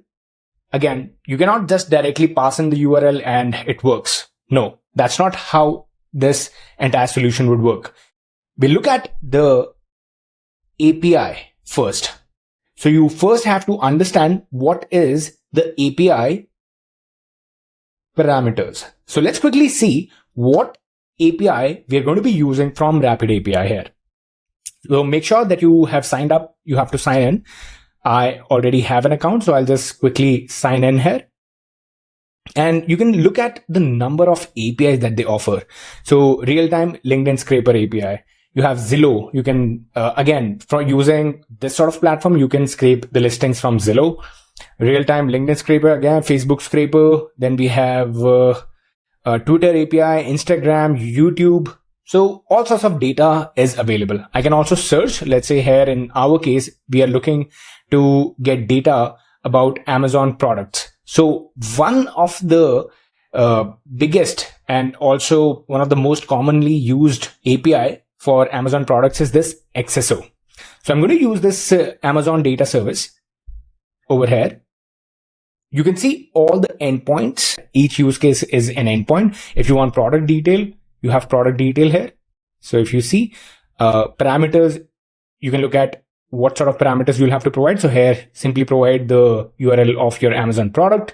And here, they give you the code that you can directly import into HTTP request node of your n8n. We are interested in reviews here. So this is the entire structure. I have the API key and all of these. Obviously, you'll have to, put in your card here, because without the card, I don't think RapidAPI would allow you to, send requests. So make sure, and it's pretty cheap. It's not very expensive. I haven't incurred any cost yet. I've run like multiple APIs, but if obviously the usage goes up, you'll have to pay for it. And then I have this params here. So in params, domain code, is it going to be, .com URL, .n URL, what sort of URL domain you have? So if you change n here, you can see the URL also over here, domain code is equal to n. So this is something that we'll have to work with. Okay, so let's start building this workflow. I am going to trigger this workflow manually. So trigger manually. The first step is to read all the product URLs from the Google Sheet from this product URL column. So I will add sheet, Google Sheets, get rows, and here credentials are already added. Amazon reviews is the name of my sheet, and I will select the right sheet here as well. And let's test this step. I've got the product URL with me. Great. Now I have the product URL, but I need the ID in order to use this particular API endpoint, Amazon Data Service, and I need this as an ID, product ID. So in order to do that, there are like multiple ways. One is you can write code, and another thing is that you can use large language model. Obviously, you can take help of ChatGPT, ask it to write JavaScript code, and then you can leverage it here. But there's another method, which is messaging the large language model here itself. But before that, if you notice, I've got 3 items here. So 3 items means that I need to loop over each one of these one by one. So test step, we've got 1 item. I'll remove this. We'll reconnect the loop later. For now, we'll go down this route, loop, add, and now I'm going to leverage large language model. So OpenAI, message a model. This is the node that we're going to use. The large language model to use here is going to be 4.1 mini, should be good enough for us for this particular task. And the prompt, let's turn it into expression and write the prompt here. The prompt is going to be very accurate, and this will allow us to fetch the ID from this product URL. So it is pretty simple. I need to extract the product ID from the product, and I can say Amazon product URL provided below. The ID is usually, I have also specified how to identify the ID from the URL. The ID is usually the part after the string DP. So there's something called DP. If we look at all of these URLs, there's this DP slash, and after this, what comes is the URL. And in order to be like more precise, we can further provide an example. So for example, I can copy a part of this URL. If my Amazon URL is this, my product ID is, this is going to be my product ID. So now I can ask it. Obviously, we need JSON outside of it, because that will turn this variable into a key, which we'll be able to like refer to later in our workflow. So I'll directly be able to pass it on to my HTTP request when we are going to configure the RapidAPI endpoint that we want to use. So output, provide the output in a JSON format. So format is going to be simple. The key that I want, the variable name, product ID, and then this is where the ID is going to be. So that's it. And finally, my product URL, I am providing the product URL as well. Okay, this is my complete prompt. Let's run it and see if this works. And one other thing that I'll do is output content as JSON. I will turn this on. So that's it. Let's quickly click test step, and there you go. We've got the product ID, and you can see this is the one, B07K6J8VV4. This is what we have fetched. The next step is very clear. We need to configure our HTTP request here. So this is a GET request. So let's quickly bring in our HTTP request node, and it's very, very simple. Let me show you how easy it is. I've already configured my request here. These are all the parameters. This is the curl command. Simply copy the curl command, go back to your HTTP request, import curl, and here simply paste. Just paste that curl command here. Click on import. Everything is set up for you. Everything is set up for you. You don't have to do anything. And now the product ID is going to come from this variable, because here in this particular configuration, the curl command that we have copied, this is obviously over here, like the as-in command. This is this particular ID. So for me, the API key, etc., everything is present over here, and that's how I will be able to authenticate myself. So all of this is present within the curl command, your API key, tokens, etc., everything that you need. And then the parameters we have already provided. We have removed the sorting. We have removed the filters. We just need the raw data for now. If you need filters, etc., you can use those as well. That's it. I will click on test step now, and we should be able to get, okay, you can see Nescafe Gold instant coffee, and we've got rating, etc., all the details. Lovely. Now, one thing that we should note here is the reviews. The reviews that we have got: review 0, review 1, 2, 3, 4, 5, 6, 7, 8, 9. I have 0 to 9. That means 10 reviews. I've got 10 reviews. And if you test the endpoint here also, you'll get 10 reviews from this endpoint. Okay, 404 client error. I will use n endpoint. Let's see if, okay, reviews, we'll remove this. We will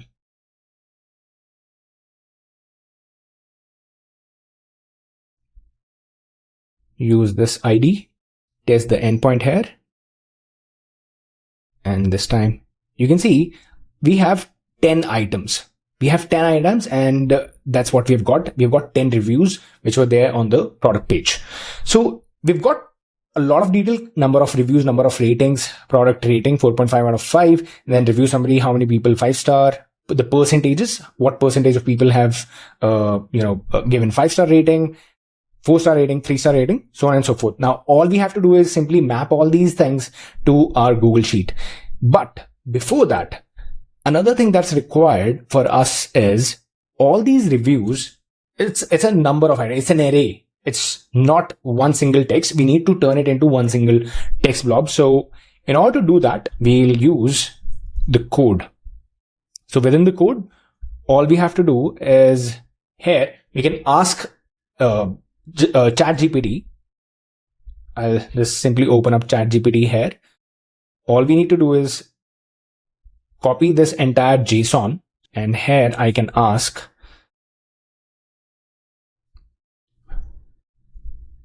turn all the reviews into, you can write JavaScript code to turn all the reviews into one single text blob containing numbered reviews in a string and return the response in JSON format. That's it. It's important that you return something out of your code blob. So return the response in JSON format, and always write JavaScript code, specify what you have, and then incoming JSON. So this is it. You might have to just figure out what sort of fields you want to use. So this code, you would need to make some adjustments, and then it works great. So let's see the code that it gives us. Okay. as in product title and then review text blob. So it is giving us three things here. We don't want this. So we can copy this, or you can say we just want review text blob. Okay, so it'll just update the code for us. Okay, this is done. Let's quickly paste this here, and there are going to be some changes that we'll probably have to make. Review, or see, it is written a function. We will ask it. Usually it's better that we don't write a function. Don't write a function. Simply give me the code. Okay, that's it. Instead of logging, return the JSON output. Before we continue building this automation, just wanted to quickly talk about the school community. If you want to download any of the resources, these templates that we are learning how to build within this masterclass, or any of the templates that I've shared in the previous videos, prompt engineering guides, everything is now part of the school community. It's called AI Builders Collective. This is where I teach you everything to build AI automations and agents, not just n8n, all the other AI automation tools for different sorts of use cases, be it Gumloop, Lindy.ai, Make.com, Lovable to create applications, Replit, Cursor, and many more. So do check out the community. I do weekly live Q&A sessions to answer all of your questions. We share warm leads. You'll get to interact with multiple other automation builders out there, agency founders. And if you're looking to hire engineers, you should check out the community. There are some insanely valuable skills that people have got that you can leverage. So that's about it. And let's continue building this. Okay, let's see what we have here. Return results. So return text blob. Data is data 0. So instead of data, we basically will simply pass on all the reviews here. So we'll remove the first line of code. This is where like all the reviews are coming from. So instead of this, we will simply pass on all the reviews are here. Semicolon, because in JavaScript, every line of code ends with a semicolon. I'll just test this step now. And we have got the review text blob here with the key. Everything is running fine. And the last step now for us is to simply map all the values within my Google Sheets, append or update row. This is the action. Choose the document. Here we have sheet 1 already selected for us. Sheet 1, map each column manually. The column to match on, let's say product URL, using to match. Okay. And let's quickly pass on product URL here. Then product title, etc. Everything is going to like come from our HTTP request. So product title, count reviews, product rating is going to come average rating, count ratings is going to come in ratings count. Then we have 5-star percentage, 4-star percentage, 3-star percentage, 2-star percentage, and finally 1-star percentage. And the review text blob is what we have generated above. Everything is done, smooth and sound. We just have to keep an eye over here. And the last step for us is going to be to put this back here so that it runs in a loop. I will click on test workflow now, and let's check. Everything is running. The data should start coming in now within our sheet. There you go. Nescafe, all the data from the API. Second row is done. And finally, the third row should also be there with us. There you go. And similarly, you can fetch 10, 100,000 Amazon products and keep your competitor track, or even like a database of all the products that are out there within your niche. So that's how you use RapidAPI within n8n. Welcome to module 3. Up until now, we have been developing automations. That means we already knew what the steps are. That means step 1, get email. Step 2, do this. do that. Step 1, 2, 3, 4, 5, we already knew all of these steps. So the systems were deterministic. But what if we want these workflows to be more intelligent so that they can adapt to changing environment? If a new data comes in, my system, my workflow should be able to understand how to make decisions now based on the skills, based on the tools that the system has got. So far we have developed AI automations. Those were AI automations where we already knew the steps, the tasks, the repetitive parts of my workflow that needed to be automated. But what if my system is more complex and I want more intelligence? The system should be autonomous. That is where AI agents come into the picture. So this entire module is all about developing AI agents. We'll build a bunch of them and we'll take it to the next level where we'll understand multi-agent systems. And then in subsequent modules, we'll see how to make voice-based AI agents, MCP-based AI agents, how to create full stack applications around them. Let's start off with the basic example of a personal assistant. So a chat-based application, how would that respond, which has got capability of an AI agent? Let's set that up and we'll understand through this example what AI agents are, how to build them. Great. So I have a new workflow here. I will name it my first AI agent. And I have the first step. This time I'm going to use chat on chat message as my trigger. So I'll just quickly test the chat. This will open up this. If I click on this open chat, this will open up this chat bar for us. So if I write, hey, so you can see the node has run successfully. Obviously there is no response because I have not connected it and I have not asked it to do anything. So let's build the system and we will continue to chat with our AI agent that we are about to build. The next step is to give this an AI agent, and n8n offers an AI agent node which is dedicated to building these types of AI agents. So I have this AI agent that I'm going to click on. The configuration is pretty simple. This time my AI agent is connected with chat trigger. So automatically the prompt for this AI agent is going to come from whatever the user is texting. But we can change this if we want to define below, if we want to click this. So here, when I click on define below, the user will be able to specify, or if we want the input should come from some other node, we can do all of those things here. Great. So we'll leave it at that.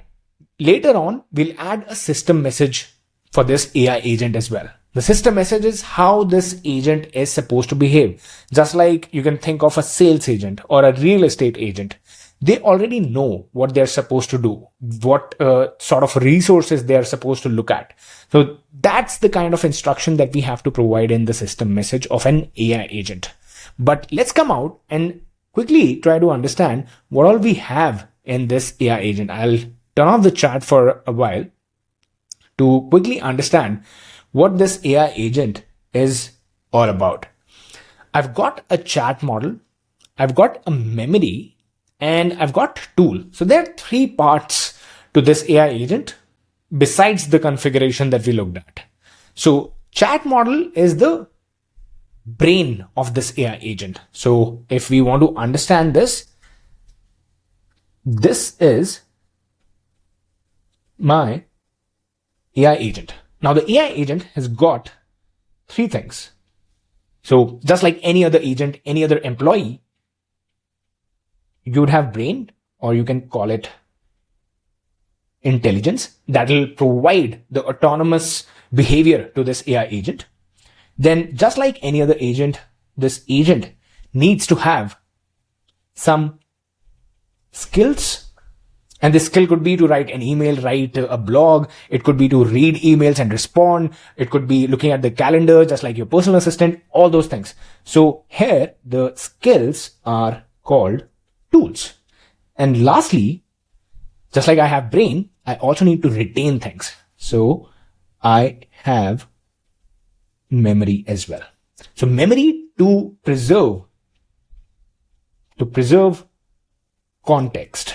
If I'm having a conversation with an AI agent and it is unable to retain what I asked previously, then that experience is going to be very poor. So we want memory in those sort of use cases where we want the context to be preserved. So let's look at how this AI agent is going to work for us. I have the system. Currently, I have not provided any sort of intelligence. So in order to provide intelligence, what do we need? We need to provide a large language model. So here, the chat model that we are talking about, this is going to be the OpenAI chat model that we are going to be using. And we want to use 4.1 mini as our brain. So GPT 4.1 mini, that's good enough for us. So you can see this is the model. This is going to be the brain for this AI agent. Great. Now let's open the chat again. And this time I'm going to, if I write, let's say, hey. So this is going to respond, hello, how can I assist you today? And you can see on the right hand side, the AI agent, how it has sent the request and it is using the brain input. You are a helpful assistant, human, hey. So here, the entire system, this is the response. Hello, how I can assist you. Great. This is working fine. Now the AI agent is leveraging the brain, the large language model, and is responding to us. Convince me that a toast is better than sliced bread. So this is my question. Let's see what it does now. Again, you can see it is sending the request to the chat model. The chat model will come up with the response, and here we see here's why. Enhanced flavor, better texture, versatility, improved digestibility, so on and so forth. Okay. Now if I'm going to ask it, which is better? So as per the conversation, obviously convince me that a toast, it's about toast and bread slices. So if I'm now asking which is better, you can see the question. Could you please specify what you are comparing? So what does that mean? That means that this particular interaction that we have made has no clue what has happened previously in this chat. So there is no context preservation. The chat is not getting stored anywhere. That is where we need to add memory to this AI agent. If I want to preserve the context, I need to save it somewhere, and those interactions need to be saved in this memory. For now, we're going to keep things simple, and we're going to use this simple memory that is provided by n8n. And people use all sorts of different services. You have Postgres, MongoDB, Redis that you can use. We'll click on simple memory for now. This is as simple as it gets. So connected chat trigger node. This is fine. Session key. This session is getting preserved here automatically. We don't need to change anything. And then the context window length. You can decide how many interactions you want to save. So how many past interactions the model receives as context. So you can change it to 10 if you want to preserve like longer context, and that would be it. Now we have added memory to our AI agent. So let's start having this conversation again. Convince me, I'll repost this message. I have repost and I have copy. So if you click on copy, it gets pasted directly in the text field. I can hit enter. So again, the AI model would run, will give me the response to this particular request of mine. And now after this response, I am again going to ask it, okay, which is better? Now let's see how it responds.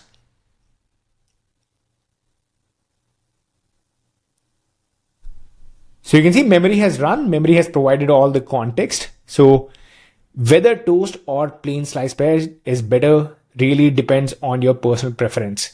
So now it knows that, okay, this has passed. The previous discussion was all around toast and bread slices, and that's how the response has turned out. And in the memory, you can see it has passed all the context. This is the complete output. And here also we can check this memory. You can see action, which is better. This is the response. Then we had the OpenAI chat model response over here, which is again getting stored in our simple memory.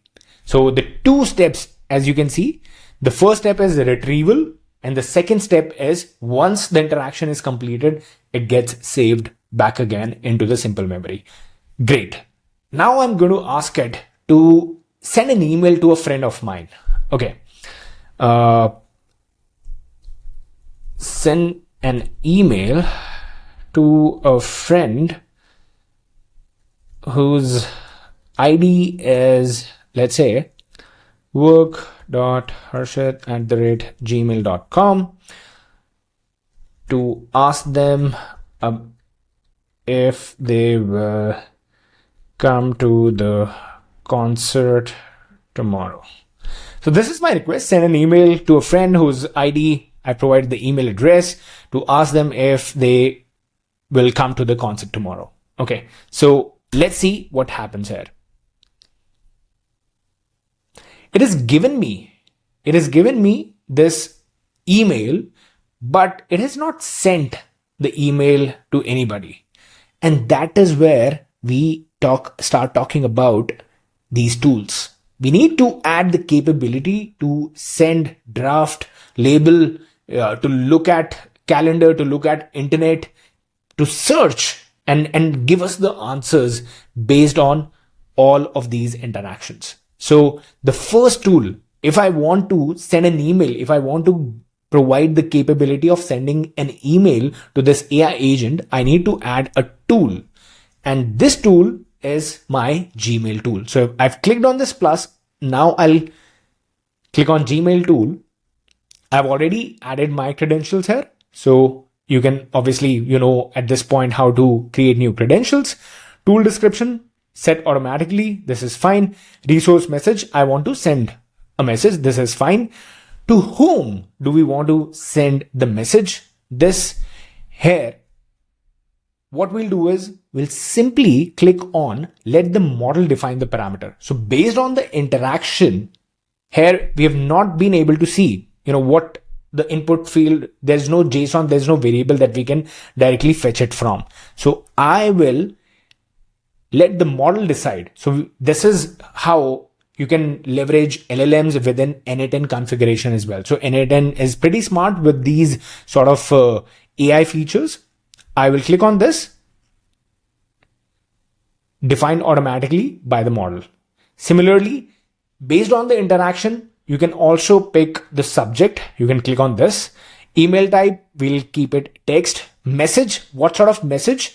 You can fetch the message from the large language model based on the interaction. This also will be automatically fetched. And we have some options as well. We have attachments, BCC, CC, and then sender name, send replies to, all of these.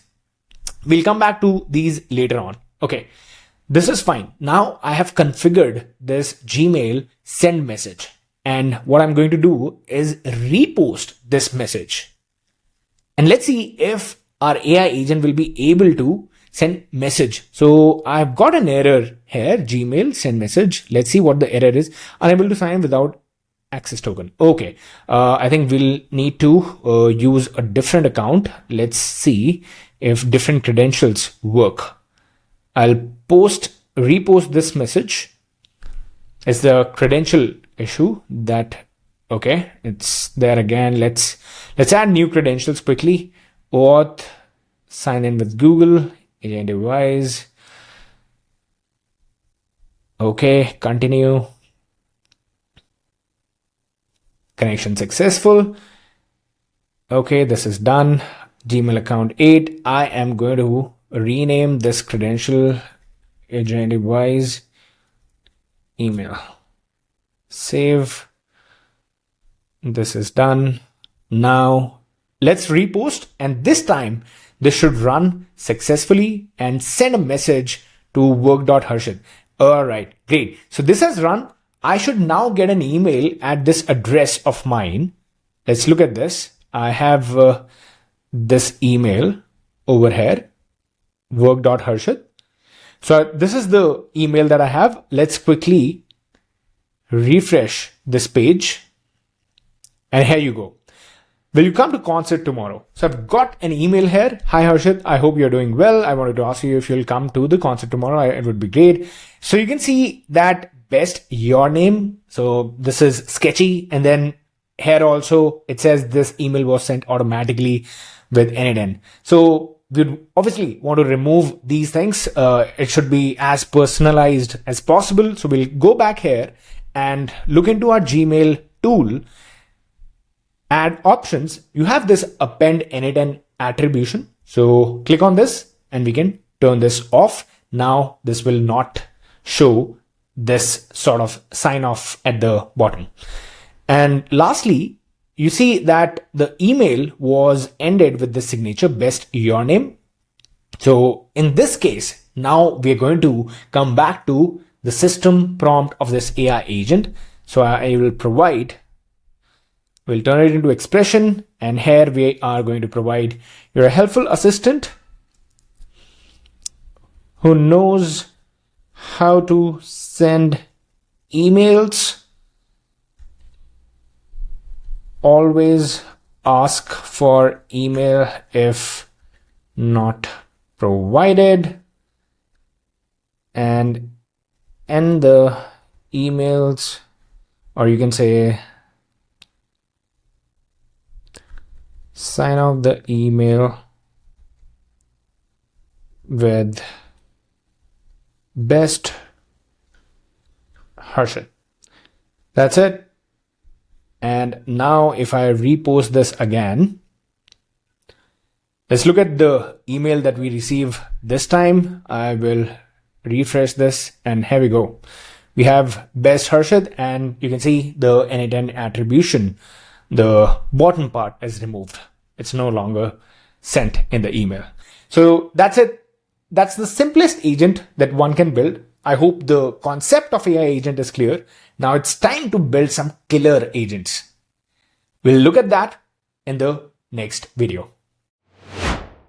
Let's continue building our AI agent. That was our personal assistant who has access to our email, our calendar, the conversations happening on, let's say, chat applications like Slack, and has also been given access to certain databases that it can read and then respond to those people within that database.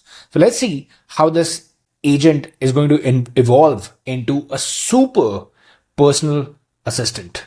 Let's see how this works out. Okay. Now the next request that I have is block my calendar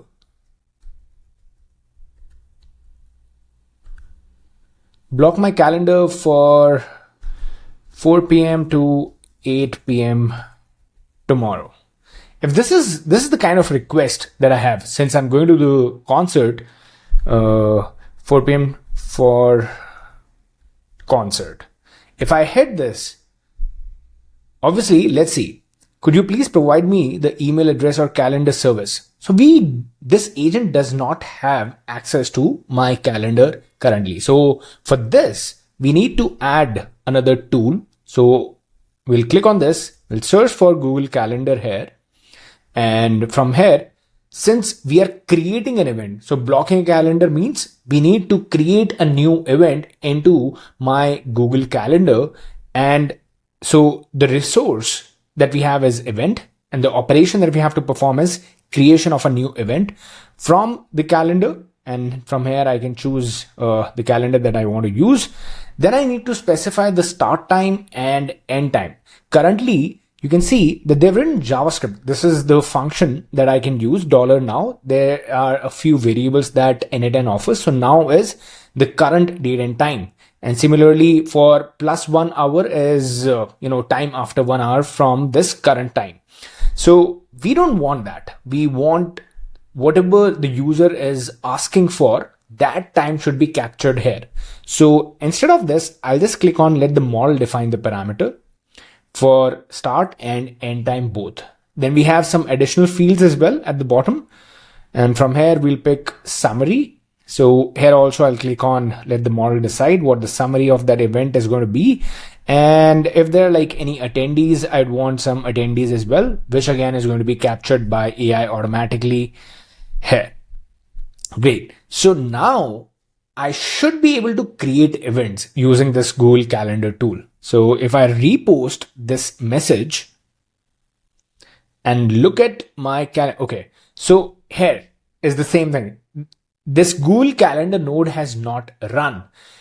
It is because the agent does not know that we have created such a tool. So first thing that we should do is all of these tools should be given a specific name. So let's say this is my create event tool, or you can just simply say create event, rename, and that's it. And here in the AI agent, I'll go into the system prompt, click on this. You're a helpful assistant who knows, let's remove this. You are a personal assistant who knows how to respond to user queries. You have access to Gmail send message tool. We can specify all of the tools here, and we can specify the parameter, what the objective of that tool is. So Gmail send message tool to send emails, and you have the name of our tool is create event tool to create events on my calendar. Okay. So here we can specify when sending emails, always clarify the address to which the email is to be sent. So I'm just specifying the system prompt here so that it works and it knows what all tools to use. So let's try this out. This is not perfect yet. And let's repost this message to see if this time the create event runs. So it has given us some error. Let's quickly debug this bad request. So this error, bad request, please check your parameters. If I click on this and I can ask the assistant to give me what the issue is, and it's because we have not provided any sort of like detail here. So the error bad request, please check your parameter, is likely caused by the attendees field in your node configuration. The attendees value is set to be empty string. According to the Google Calendar API, the attendees field should be either omitted or contain valid email. So I added attendees, but there are no attendees here. It's just my calendar that I want to create this. So I'll just delete it for now and repost this. And anytime the error comes in, I usually take help of the assistant. It explains it pretty clearly. Okay, so the calendar event is created, but still see that there is, even if I refresh this page, there is no event for 4 to 8 p.m. tomorrow. So today, as of now, I'm recording it on 24th. So if I check on 25th, there's nothing here. There is nothing here that I have seen. And if you see, if we can check the calendar event, the calendar event has been created at updated, and let's see the start date time and the end date time. You can see the start date time is 2024 and end date time is 2024. That means that this AI agent doesn't know what date it is today. So we need to specify the date today. What's the time at which this request is being created? So we'll specify current date and time is going to be, so we can write again JavaScript double curly braces dollar and now. So it knows the current date and time now in the agent system prompt, and I repost this message, and this time it should work for us. Great. So now if I see my calendar, 25th, 24th, I'm recording 25th. This is 4 to 8 p.m. This is done. Lovely. Now, if I had this request of, let's say, how does my day look like tomorrow? And before that, I'll just add a bunch of like random emails. Sales catch up with Nick. Lunch. Okay, this is done. And now I will send this message and see what the issue is.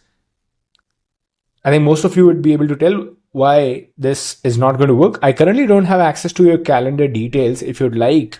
So it is unable to read because this particular calendar tool was just to create event. So we know that in order to do other actions, we'll have to add those specific tools. So if I go back to Google Calendar tool again, and this time the resource is event, this is fine, but we need to get these events. In order to get my complete schedule, I need retrieve an event or get many. That means I want all the calendar events. So I'll just click on get many to get all the events from my calendar. I'll select the calendar that I want all the events from, and here after, so you need to specify what date and time you want to fetch your emails or the events from. So here again, I'll choose AI to decide that, and before and after, everything is going to be decided by AI automatically. This is my get all. So get calendar events, and we will tell the AI agent as well that we have this capability now. Get events from calendar for specified day or time. That's it. We'll continue saving this. And now if I just copy paste this message, let's see how this works. So you can see the AI agent is smart enough to not, use these tools. I don't want to send any message. I don't want to create any event. It used automatically the get calendar events, and it has given us the details here. Sales catch up with Nick, lunch, and then the concert 4 to 8 p.m. That's how smart these AI agents are. And similarly, now you can see that if I want to create an event along with some attendees, so I should be able to do that as well. So we have this create event, and I have the ability to add attendees here. So if I click on add attendee, and this time my request is going to be something like, let's say, block calendar for next Monday from 8 a.m. to 8 a.m. to 9 a.m. with Tim or with Tom. So I want to set up a meeting with Tom to discuss marketing initiatives. That's it. This is my request. Block calendar for next Monday from 8 a.m. to 9 a.m. with Tom to discuss marketing initiatives. That's the request. If I hit enter now, the issue is this system does not know who Tom is and what is Tom's email address. Obviously, it would know that, okay, we need to create an event and we need to use this tool, but how would they know? Obviously, so could you please provide an email address? So they've asked me for that email address. And if I provide the email address here, let's see what would happen. So work. So I've provided the email address. So automatically it has picked that request and the event would be created for 8 a.m. to 9 a.m. to discuss marketing initiatives. But if I want to further make it smarter, I can add a database as well, such that whenever I write Tom or some other friend of mine, it should just be able to look up the database that I'm maintaining and see, fetch their numbers, fetch their email addresses. If I want to ring them, it should be able to ring them. If I want to send an email, for now we are going to just stick to emails. So we can do that. So I'll click on database, how I am maintaining this database. For now, we are using Google Sheets, but you can have it in Airtable, Supabase, all sorts of databases you can use, and you can hook it up with your n8n workflow. I have this contacts database that I'm maintaining. I've just created this to show you what is possible. So I have name, I have email, phone number, country. I'm going to use this country, this contacts database. So we'll add Google Sheets as my tool. This is set up automatically, and from documents, contacts DB, sheet, we can select. This is the sheet, and yep, that's it. Now, since I have this, and we can rename this as well, we can say get contact details, rename, and we can pass on this information to our AI agent that now you also have this tool called get contact details, tool to get contact info like email and phone number of my friends. That's it. This is done. It has now access to Google Sheet as well. Let's quickly send this. I'll copy this, and this time I'll just change because we already have that issue. So create event, this time in one single go, and maybe we should just send it to somebody else. We'll send it to Harshit. Okay. So block calendar for 10 a.m. to 11 a.m. with Harshit. I've not specified the email here, to discuss AI agents. Hit send, create event. This is done, memory updated. Let's see. This time we have not got any issue. 10 a.m. to 11 a.m. discuss AI agents. And here you can see the email address is fetched. So with Harshit, okay, so this is one issue that we can see, that my email that was mentioned in my contacts DB, okay, it has not fetched. So since the email was already here with the previous email, obviously it has checked, it has not checked the email from the contacts database. So here we need to update the prompt. So your personal assistant, you have access to following tools, and you're a personal assistant who knows how to respond to user queries, create calendar events, and look up contact databases. You always look up the contact database before making any calendar event with that attendee. So this was an issue. Now we have updated the prompt. Let's see if now I send this request again. I'll just remove this. I'll just delete this event, and I'll run the same query again. And this time it should check. You can see it is running. It should check the email, and the email should be correct this time. Let's check. So here I've got the email, and this time it is the correct email, and I should get a request here as well. So refresh this, and you can see I've got an email with the calendar invite. This is great. And I can, on top of it now, ask it to send a reminder email as well.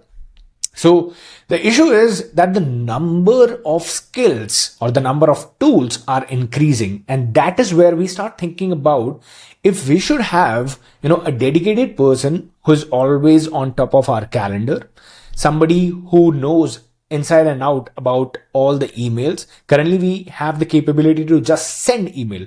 What if I want to read all the emails in the last 24 hours? Create a multi-agent system that will work together like a charm. So that'll be an army of agents that we are going to be creating within n8n. Let's go to the next lecture. Now we know how to make AI agents, how to provide capabilities or skills in the form of tools to these AI agents. But what if we want to scale this to a level where an entire organization can be automated? And for that, we just cannot keep on adding tools to one single agent. Just like in an organization, you have multiple departments. Within those departments, you have multiple people to lead. And then those people are also leading a bunch of junior developers, junior artists, junior designers, so on and so forth.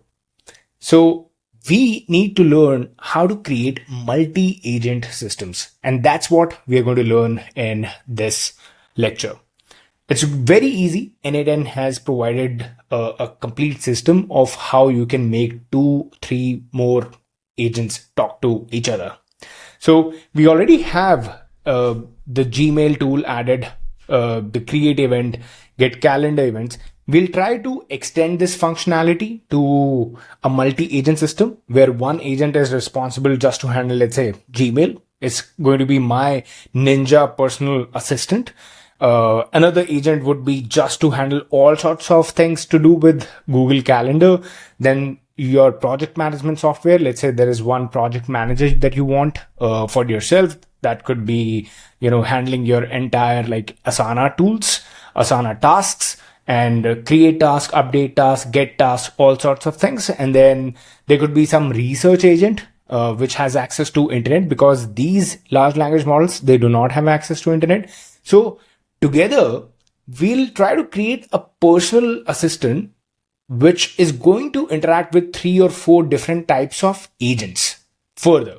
So let's see how we can turn this simple system of one single agent into an agent that has access to further multiple agents. So the first thing that we are going to do here is we are going to duplicate this entire thing. So we'll move it to a new workflow and we'll call it like, let's say, a ninja personal assistant. And this is I've given it a tag of multi-agent. I'm just duplicating this. Now, all we need to do is, first of all, we'll just remove the tools that we currently have. We'll just remove these. Now, the way multi-agent systems work in n8n is pretty simple. We already have this AI agent, and you can obviously, rename this as well. We know that this has got access to a bunch of tools. Now, when we click on tools in n8n, the first thing that you see is call n8n workflow tool. So use another n8n workflow as a tool allows packaging any n8n node as a tool. And this is the most important thing that we have to use. If I just select this, here I need to specify, for example, if I am creating a calendar agent, and this calendar agent is going to have access to all types of Google Calendar tools, create, update, delete, move things around, everything. So I am giving this a name. You can see the name of the function to be called. So this is my calendar agent, and you can give like a simple description. Call this agent to manage my calendar. That's it. And you can give it like, get events, update events, all those things. I'm just giving it like one single line. Then I have source database. This you keep as it is. And then from the list, I can select which agent. So these are all the workflows that are listed here. So I can just pick any of these and that would be selected. And that particular workflow will get triggered when we are going to trigger this workflow. This would now, if I change the name here, so this would now become my personal assistant, or you can call it Ninja personal assistant. That's my main agent, and this main agent is going to have access to all other tools, all other agents. Now this one, for example, I'll just rename it to, let's say, calendar agent. Now the thing is, where is this calendar agent and how to create this calendar agent such that it can be triggered using this workflow. So we'll add a new workflow. We'll just create a new workflow, and this is the empty canvas. I'll add this, and here if you notice, we have something called as when executed by another workflow. This is the trigger that we have to use while creating an agent that is going to be invoked or called by our parent agent. So here I have when executed by another agent. This, and then in the parameters, I'm going to set accept all data. So this is my node. The only issue with this sort of trigger is it's going to be tricky for you to test this out because you have to first run the parent agent. So I would first suggest that you work it out, make sure that the system, this agent is working with a chat message trigger, which we have already done in the previous lecture. So you already know.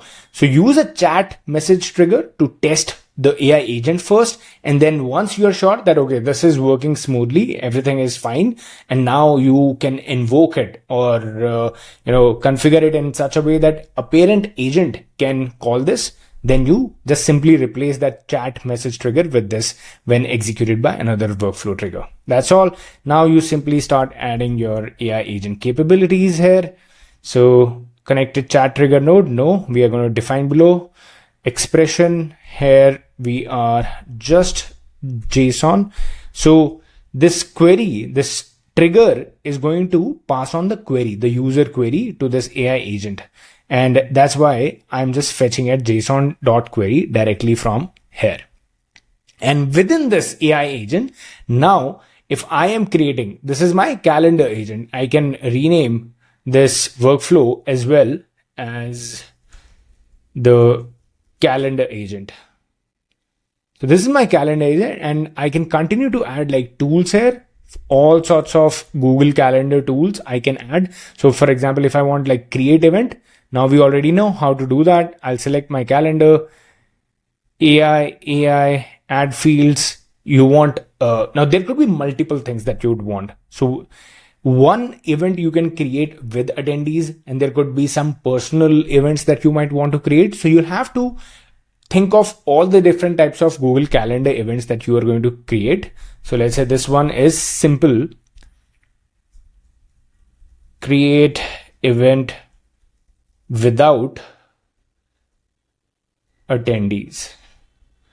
This one is create event without any attendees. So I'm not selecting any attendees here. And you can ask it to like give you a summary using AI. That's it. Now this is create. You can see here I provide this name. Similarly, if I want to duplicate this, because obviously you'll create like 8 or 10 different types of calendar tools. So you can simply press Control D, Command D, or you can click on these 3 dots and click on duplicate. So if you do that here, Command D, I have this duplicate version. I just simply change the name, this time with attendees, and automatically this is going to get captured within my agent. We'll specify what type of tool to use in what sort of scenario. So here now I can select attendees and automatically AI would capture that. Again, very, very important for us to add a system prompt for this AI agent. So make sure that your system prompt is solid. Here specify everything. I already have the AI agent prompt for my Google Calendar. So I'll just copy this and paste this here. Obviously, I have created this agent. So let me just directly show you. All you will have to do is simply keep on creating tools, add chat model. You already know, OpenAI chat model. Select this with the right model that you want to choose. And these are going to be all the tools. You can add memory as well, but memory would require session ID. So you'll have to like figure out, okay, where that is. But I would suggest that you provide memory to the main agent itself. Great. So here we have all the calendar events. So let me show you the calendar agent that I've created. I've just extended this. We'll just quickly understand what is happening here. This is my OpenAI chat model. This is create event with attendees, without attendees. If you want any particular event, get one event. So this is get event in this particular calendar. Everything is pretty simple. Now you can just continue to just select the operation. And for every single operation, you'll have that particular tool here. So you'll be able to handle all sorts of user queries, user demands, and make sure that all of these tools as it is have been specified in the system prompt of the AI agent, because that is how the AI agent would know that, okay, what all I can do. And when the query comes in, the right response, the right message is going to be picked up by the AI agent. So this is my calendar agent. Similarly, I have also created this email agent. Now this email agent, if you look at this here, email agent has got a lot of things. Send email without any CC, send email with CC, get many emails. You want to read the entire inbox. You want any particular specific email based on the user search query, reply to email. You want to search the inbox. So here, this one is pretty interesting as well. You can specify the search query, which is going to be created by the large language model automatically, get many messages. That's it. And these are all the tools within my email agent. I've also given it access to my database where all of my friends' emails, etc. are captured. So if I'm asking it to create or send an email to a friend of mine, it'll just look up the contact email from here and then respond. Another thing that you should do is make sure that you're providing current date and time in the system prompt. Here also I have added all sorts of tools and provided the description of those tools to the AI agent system prompt such that the right agent can be invoked. And together, you can see I have the calendar agent, email agent, Slack agent, research agent, and there is one more advanced version of it that we have created, which is this complete Telegram. So here it is when chat message received, I have basically just, turned it into a Telegram application. So now we have calendar, email, Slack, research, Asana, and whenever you want to check all these from the execution, when you'll execute this, so all of these agents you can go into sub execution as well, sub agent execution. So this is the Slack agent here, where all the different types of Slack tools are configured. These are like a sample. Currently, I can further add 5, 6, 10 different versions of these depending upon the channel and the use case, all sorts of things. So you'll have to configure it. You'll have to think about the entire system, what sort of use cases you are going to solve with this. For example, here I am trying to access history of the channel. From this particular channel name, which I've selected here, and then the date, the time period is automatically specified using large language model. Similarly, I can search for messages, I can send messages, get all the channels, I can get reaction from messages, how many reactions, what type of reactions I've got, invite a user to a channel as well using this entire system. And again, with Slack, you will have to add credentials. For a bunch of these, just follow the credentials, follow those steps that are provided by this Ask Assistant. That's what I have done. They have pretty good documentation. I've just followed that entire thing step by step. You need to have a Slack account. You'll need to work with Slack API. There are going to be some tokens that you'll have to create. But for send, a simple configuration like send message, obviously the OAuth sign in with Slack would automatically work for you. All right, so this is it. Another interesting agent that we have created is the research assistant. Let me just walk you through the research assistant here.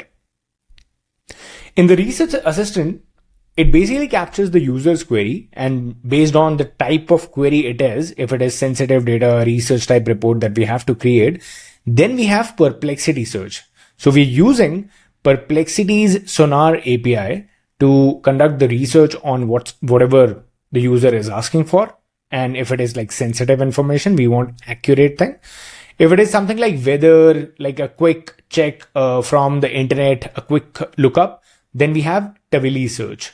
So Tavily is another API that allows you to add internet search to your large language models. Here, what we have done is we have figured out this is the URL, the post request, then authorization. I've created the API key from their account. Just sign up, sign in, and they'll provide you the API key.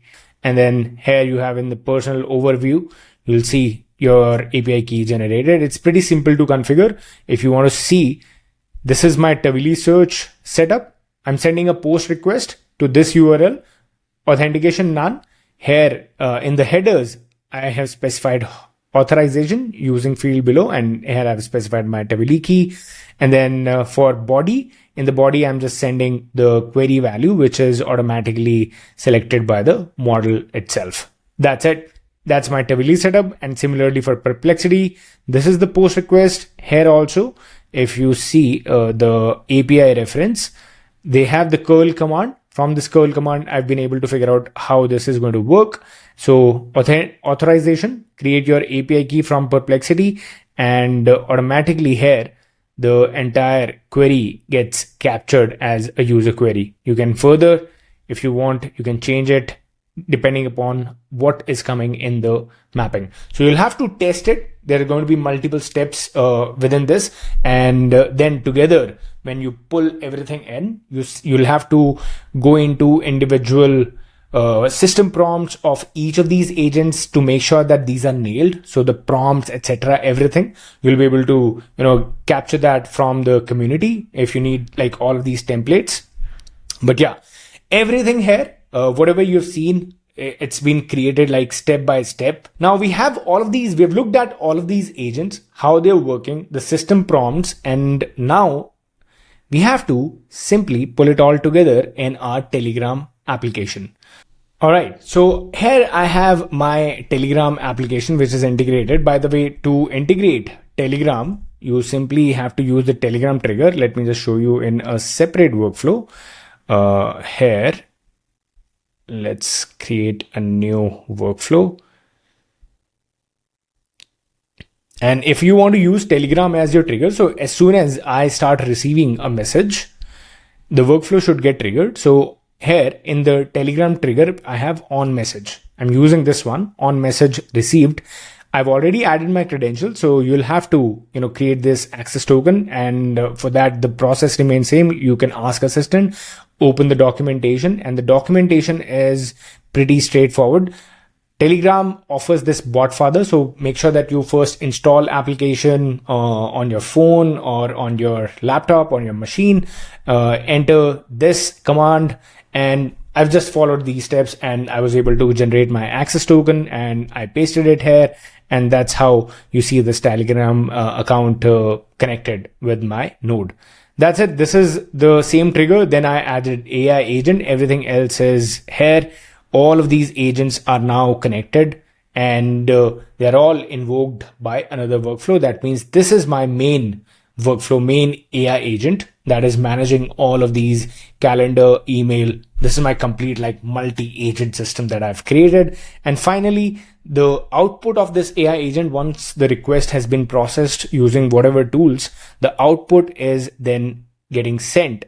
Here I have the chat ID, which is being captured from the Telegram trigger. So once you run it like a few times, you'll be able to capture all of these details. It needs chat ID, the text, the response coming from the AI agent. This is directly like drag and drop. And then the message ID is also coming from the Telegram trigger when we'll run it. So this is my complete system. And let's try to talk with it. This is my agent device. This is the name of my bot. Let me just quickly start the conversation. You can see the response has started coming in, and we can ask, let's say, get all the or I'll ask something simple. How's my day looking today?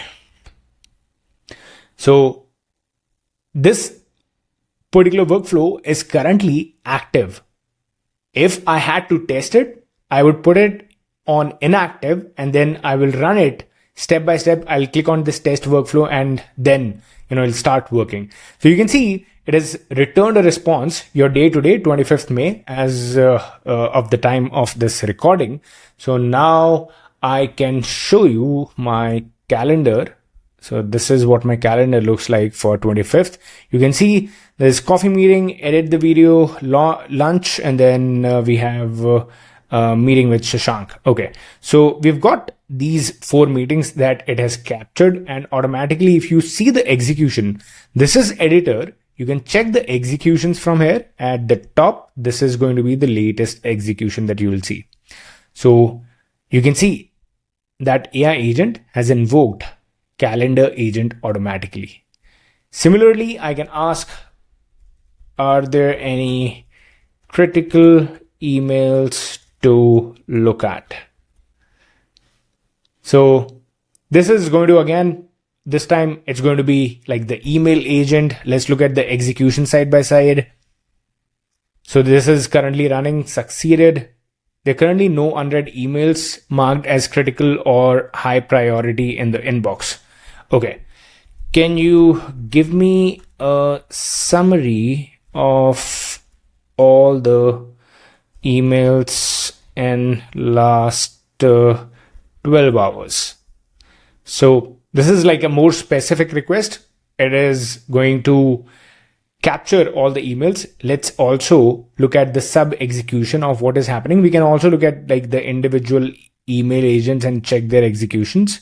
So this has succeeded. If you open this up, we can see view sub execution and then the number. And here we can see what has happened in this execution, if it is working fine or not. They're going to be, and don't expect that this is going to run in one go. You might run into some issues as well. So here you can see get many emails. This is the one that has been triggered for us, and that's how we've got this. So it is from Asana. I basically signed up on Asana to create this whole thing, create this example for you. So that's why the only email that we have is that. Lovely. So this is like the complete system. Now, if I want, what is the stock price of NVIDIA today? So now this should start fetching data from Perplexity API. So let's see what is happening within this execution. The current price of stock price, okay, NVIDIA is 131.47. So 131 US dollars.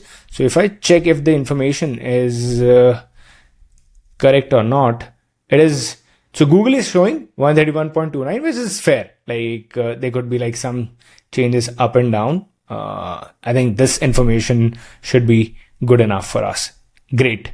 Similarly, I can like ask it to do like more with it. Give me latest AI reports from Gartner and let's say Gartner. Okay, so this system, again, this is going to run the AI agent with the research agent. You can see the previous execution, and currently this is going to be again fetching data from the Perplexity API. You can also invoke like multiple agents. Next request that I have is give me latest AI reports from Gartner and send it to my email, which is going to be, I'll provide the email as well. Or you can simply specify send it to email to this particular person or the name of the person. Or you can say myself. I just need to add like myself as one of the contact in the contact DB. Otherwise, I think it will not, it'll ask us to confirm the email. So this time it should send us an email and we'll check it. All right, so this is done. You can see latest AI report from Gartner. So this time you can see there are two agents that worked on this together. So this was the system. I have the email agent and I have the research agent that have worked together to get this task done.